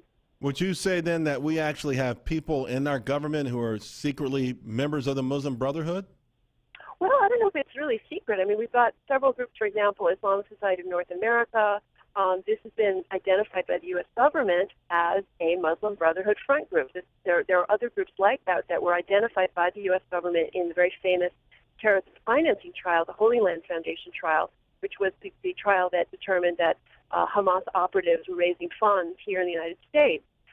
They were able to identify some of these groups, such as Islamic Society of North America, Council on American Islamic Relations, as these sort of Muslim Brotherhood front groups. So if such groups are a part of Muslim outreach efforts by various government agencies and are actually affecting security policies, war strategy, security strategy, Department of Homeland Security, and so on, yes, you can see influence. It's not like, I think what a lot of people get confused on about is that they think of espionage and covert operations as solely being involved in terms of stealing secret formulas or battle plans or things that are very concrete, which is a part of espionage. But the more dangerous part, and actually in terms of the Soviet Union, the larger part of what they actually were doing is deception, disinformation, influence. It's very vague. It's very nebulous.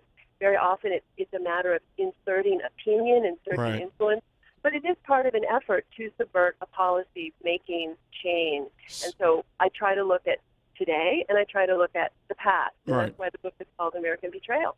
So let's talk about then. Let's move this forward and talk about what's at risk here. What's at stake? What are we looking at? Worst case scenario. This continues to go on unabated. It grows. They have more influence. Does this actually somehow seep into our subculture? Do we somehow become more accepting of organizations like the Muslim Brotherhood, or does it just mostly affect policy? Well, I think it's both. I mean, certainly over the last decade, we've seen a tilt in United States foreign policy to favor Muslim Brotherhood groups. I mean, obviously in the Arab Spring period, we've seen that very closely. That has to be looked at in the framework of understanding, for example, former Secretary of State Hillary Clinton. One of her top assistants, this very famous lady named Huma Abedin, very famous for being Anthony Weiner's wife, of course, but Huma Abedin comes from a Muslim Brotherhood background. There's just no other way to describe it because her family business was set up by an al-Qaeda financier named Abdullah Omar Nassif, who essentially bankrolled and was very involved in the family business, which still exists. It's an institute in Saudi Arabia that puts out a magazine called the Journal of Muslim Minority Affairs. Huma Abedin worked there. Her mother is a member of the Muslim Sisterhood. Her mother is also directed a foundation that's under a rubric of something called Union of Good, which is another U.S. terrorist designated or U.S. designated terrorist group related to funding Hamas. This is the kind of thing that you would think would come up in a security clearance form, the Form 86 that federal employees fill out to get security clearances. Well, did it? We don't know.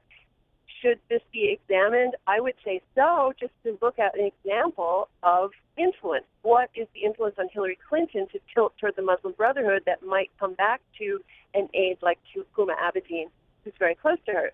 You can compare that in the past to what did Alger Hiss do at Yalta, influencing Secretary of State Stettinius. Well, we now know from various records he actually was essentially running the show. He had tremendous input, but it's not like they're perfect parallels. We can't perfectly line these things up, but we can learn from our past experience and say, it's not good. It's not good when these things go undetected, and when the people who try to raise their hands and say, hey, like a Michelle Bachmann last summer, if you remember, she brought up a number of examples of potential Muslim Brotherhood influence on the U.S. policymaking chain. One of them did include the Huma Abedin example I just mentioned, but there are many others at various departments, not just the State Department, but also Justice and Homeland Security and elsewhere. Well, what happened to her? She got crucified. She got utterly destroyed in the public square, even by her own party. And what was the tool? McCarthy. She was the second coming of Joseph McCarthy. Well, what I do in my book is I try to go back and say, hey, if we now know that we had this confirmed, yes, conspiracy by the Soviet Union trying to subvert us, is Joseph McCarthy still completely wrong in every single thing he did? I mean, why is that still the symbol? I try to do is flip it. Yeah, I guess the thing is when we hear about that, and there've been by this time at least a dozen movies about the topic. It's always the Hollywood actors that lost a big chunk of their career, who may or may not have been communist sympathizers, and but that sort of brings us back home to where we are now, because we do have a lot of sympathy on the left for these. For what the average American would think is a natural outlaw or enemy of America, there seems to be great, vast pockets of sympathy, but very powerful and influential pockets of sympathy. And it may go all the way up to the White House, because I cannot figure out what the president's Middle East policy is. I know that we helped out in Libya because our European allies needed that oil, but what is the policy? Is it nefarious that we're letting 100,000 people and more die in Syria? That we let the Muslim Brotherhood, that they were elected, and we really supported them pretty staunchly. What's going on? Explain to us these pockets of at least sympathy that already exists for these entities, and if there are parallels, how do we address it? Well, it's difficult, because I think it begins with understanding that, in a sense, in a little more than a decade after 9/11, Uncle Sam switched sides. We have been supporting al-Qaeda elements in Libya against Gaddafi. I don't know if it was just about oil. I haven't seen the oil flowing. I think that it was good point. That, it's saying, listen, that's what they said about Iraq, right? Right. Well, I haven't seen the oil flow. Well, I'm just trying to understand why Libya and why not Syria? And the most common sense or easy low-hanging fruit with respect to logically thinking this thing out is, okay, one has a lot of oil and the European allies need it, but you make a great point. I mean, this whole thing has gotten botched. The Arab Spring is an Arab nightmare now. It's Arab nightmare. Well, it's a very difficult thing to tease out. I think very often there are times in the world when America does not have a dog in the fight and does not have a side that American blood should be spilled to defend. And I think Syria would be a case in point. I do not think that it is in American interest to support al-Qaeda against Assad.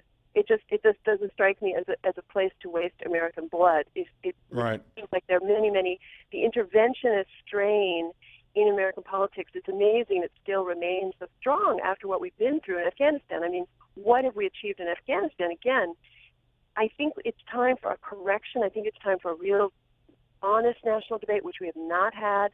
But I think that what we can look at in this decade plus after 9/11 is a situation where we have increasingly come to support the other side, the people who hit us on 9/11, and it's a shocking thing. It really is shocking, and I got to tell you, that's kind of where we are. That's where we are. What does it mean? And I can't really say, and therefore this means that. I think it's disorienting. Right. Is it about oil? Let me tell you then. Let me just tell you, Diana. You know what? It is disorienting, but at least we got the first step in the right direction, and that's your book, American Betrayal: The Secret Assault on the Nation's Character. Diana West. I got to tell you. I learned a lot just now, and none of it made me feel warm and fuzzy. Thanks a lot for your hard work, and we'll talk to you again about this. All right, folks. This is the Steve Malzberg Show. I'm Charles Payne. We'll be right back. The Steve Malzberg Show. Don't complain about your cable bill going up and up and up. Do something about it. Grab a pencil and jot down this special number, 1-855-625-MY-TV. The more cable TV rates go up, the better digital satellite TV looks. So cancel the cable and get more of your favorite channels in 100% digital quality for less money. Call 1-855-625-MY-TV. Right now to sign up for packages starting as low as $19.99, and there's no equipment to buy. You get free HD TV upgrade, a free DVR upgrade, and free professional installation. You control what you watch when you watch it. Record your favorite shows. Pause and rewind live TV. Even skip the commercials. Watch local channels too. At just $19.99, what are you waiting for? Pull out your major credit or debit card. Call 1-855-625-MY-TV. 1-855-625-MY-TV. Cancel the cable, cut costs, and get more. 1-855-625-MY-TV. 1-855-625-MY-TV. Hey guys, do you know your testosterone level? You should. Each year, declining testosterone robs more of your energy, drive, motivation, and even your ability to perform in bed. Take control of your testosterone today. Write this number down because Progene, the leader in dual-action testosterone supplements, is now giving you a free supply if you call today at 800-592-4834. If you'd like to feel closer to 20 than 40 and get back that energy, drive, and confidence, call now to try Progene risk-free. Don't believe us? We'll even prove it works. Ask about our at-home testosterone test kits and see for yourself what Progene can do for you. Be one of the next 100 callers. We'll triple your order and send you a full 1-month supply of Progene for free. A $70 value for only the cost of shipping and handling. Call 800-592-4834 for details. Know your level and kick your drive back into gear with Progene. Call 800-592-4834. That's 800-592-4834. Again, 800-592-4834. Hi, this is Mike Reagan. Folks ask me, what would Ronald Reagan do if he were with us today? I believe the first thing he'd do is stop Obamacare. Already it's in effect with higher taxes, hidden fees, skyrocketing insurance rates, big Medicare cuts, and some insurance plans are hit with a 40% tax. Protect yourself by getting the Obamacare Survival Guide. It's already a #1 New York Times bestseller. Newsmax says it's the best guide to the new law, giving you the strategies, tips, and loopholes you need to know. If you're insured on Medicare, a business owner, a medical professional, just about anyone, you need this book. Get the #1 bestseller, the Obamacare Survival Guide, at bookstores everywhere. Or get our special $4.95 offer and save $15 off the cover price by going now to Obamacare911.com. Obamacare911.com. That's Obamacare911.com. Obama wants your money, and he's determined to get it. He wants your money to buy off unions, his Wall Street cronies, and to expand the Obama welfare nation. Well, Swiss America is determined to stop him from stealing your money. They want to send you an award-winning film, I Want Your Money, on DVD that exposes his plan. It'll help keep the government's hands off your money using gold, silver, and other hard asset strategies to protect your hard-earned money. Call today and request the DVD, I Want Your Money, normally $19.95, yours absolutely free. Let Swiss America show you how to use gold, silver, and other hard assets to protect your hard-earned money. Call now. 800-978-3907, 800-978-3907. Call Swiss America right now. Learn all about investing in gold. 800-978-3907. That's 800-978-3907. Call right now. Do you have a motorized wheelchair or scooter that needs repairs and you don't know where to turn? Then call the experts at Precision Repair Network. They are the specialists in repairing all makes and models of motorized wheelchairs and scooters. You can call 24/7 and they will come to you anywhere in the United States. They'll give you a loaner to use until they return yours in perfect condition. And your repairs may be covered by your Medicare or your private insurance, so there is little or no out-of-pocket cost to you. If your wheelchair or scooter needs repairs, call this special hotline now and learn how you can get door-to-door service on your repairs at little or no cost to you. Precision Repair Network. They'll get you moving again. Operators are ready to take your call right now. 800-978-4813. 800-978-4813. 800-978-4813. That's 800-978-4813.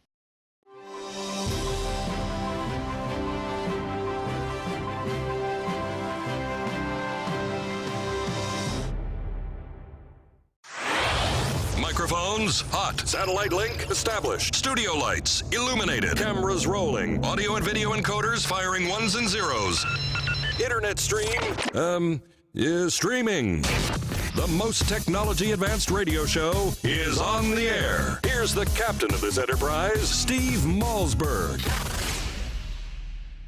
Welcome to the Steve Malzberg Show. I'm Charles Payne. Okay, guys, listen, so much for a paperless society. Have you guys seen this social thing going on about CVS and their long receipts? It's absolutely crazy. You got to check it out. I mean, and you know what? I think about it. They are crazy. They are long, like 4 feet long. You could buy a tube of toothpaste. It doesn't make any sense. They're saying other stores are critical offenders as well. So if you don't go to the gym this weekend, go to CVS. In the meantime, thanks a lot for listening. Have a great weekend.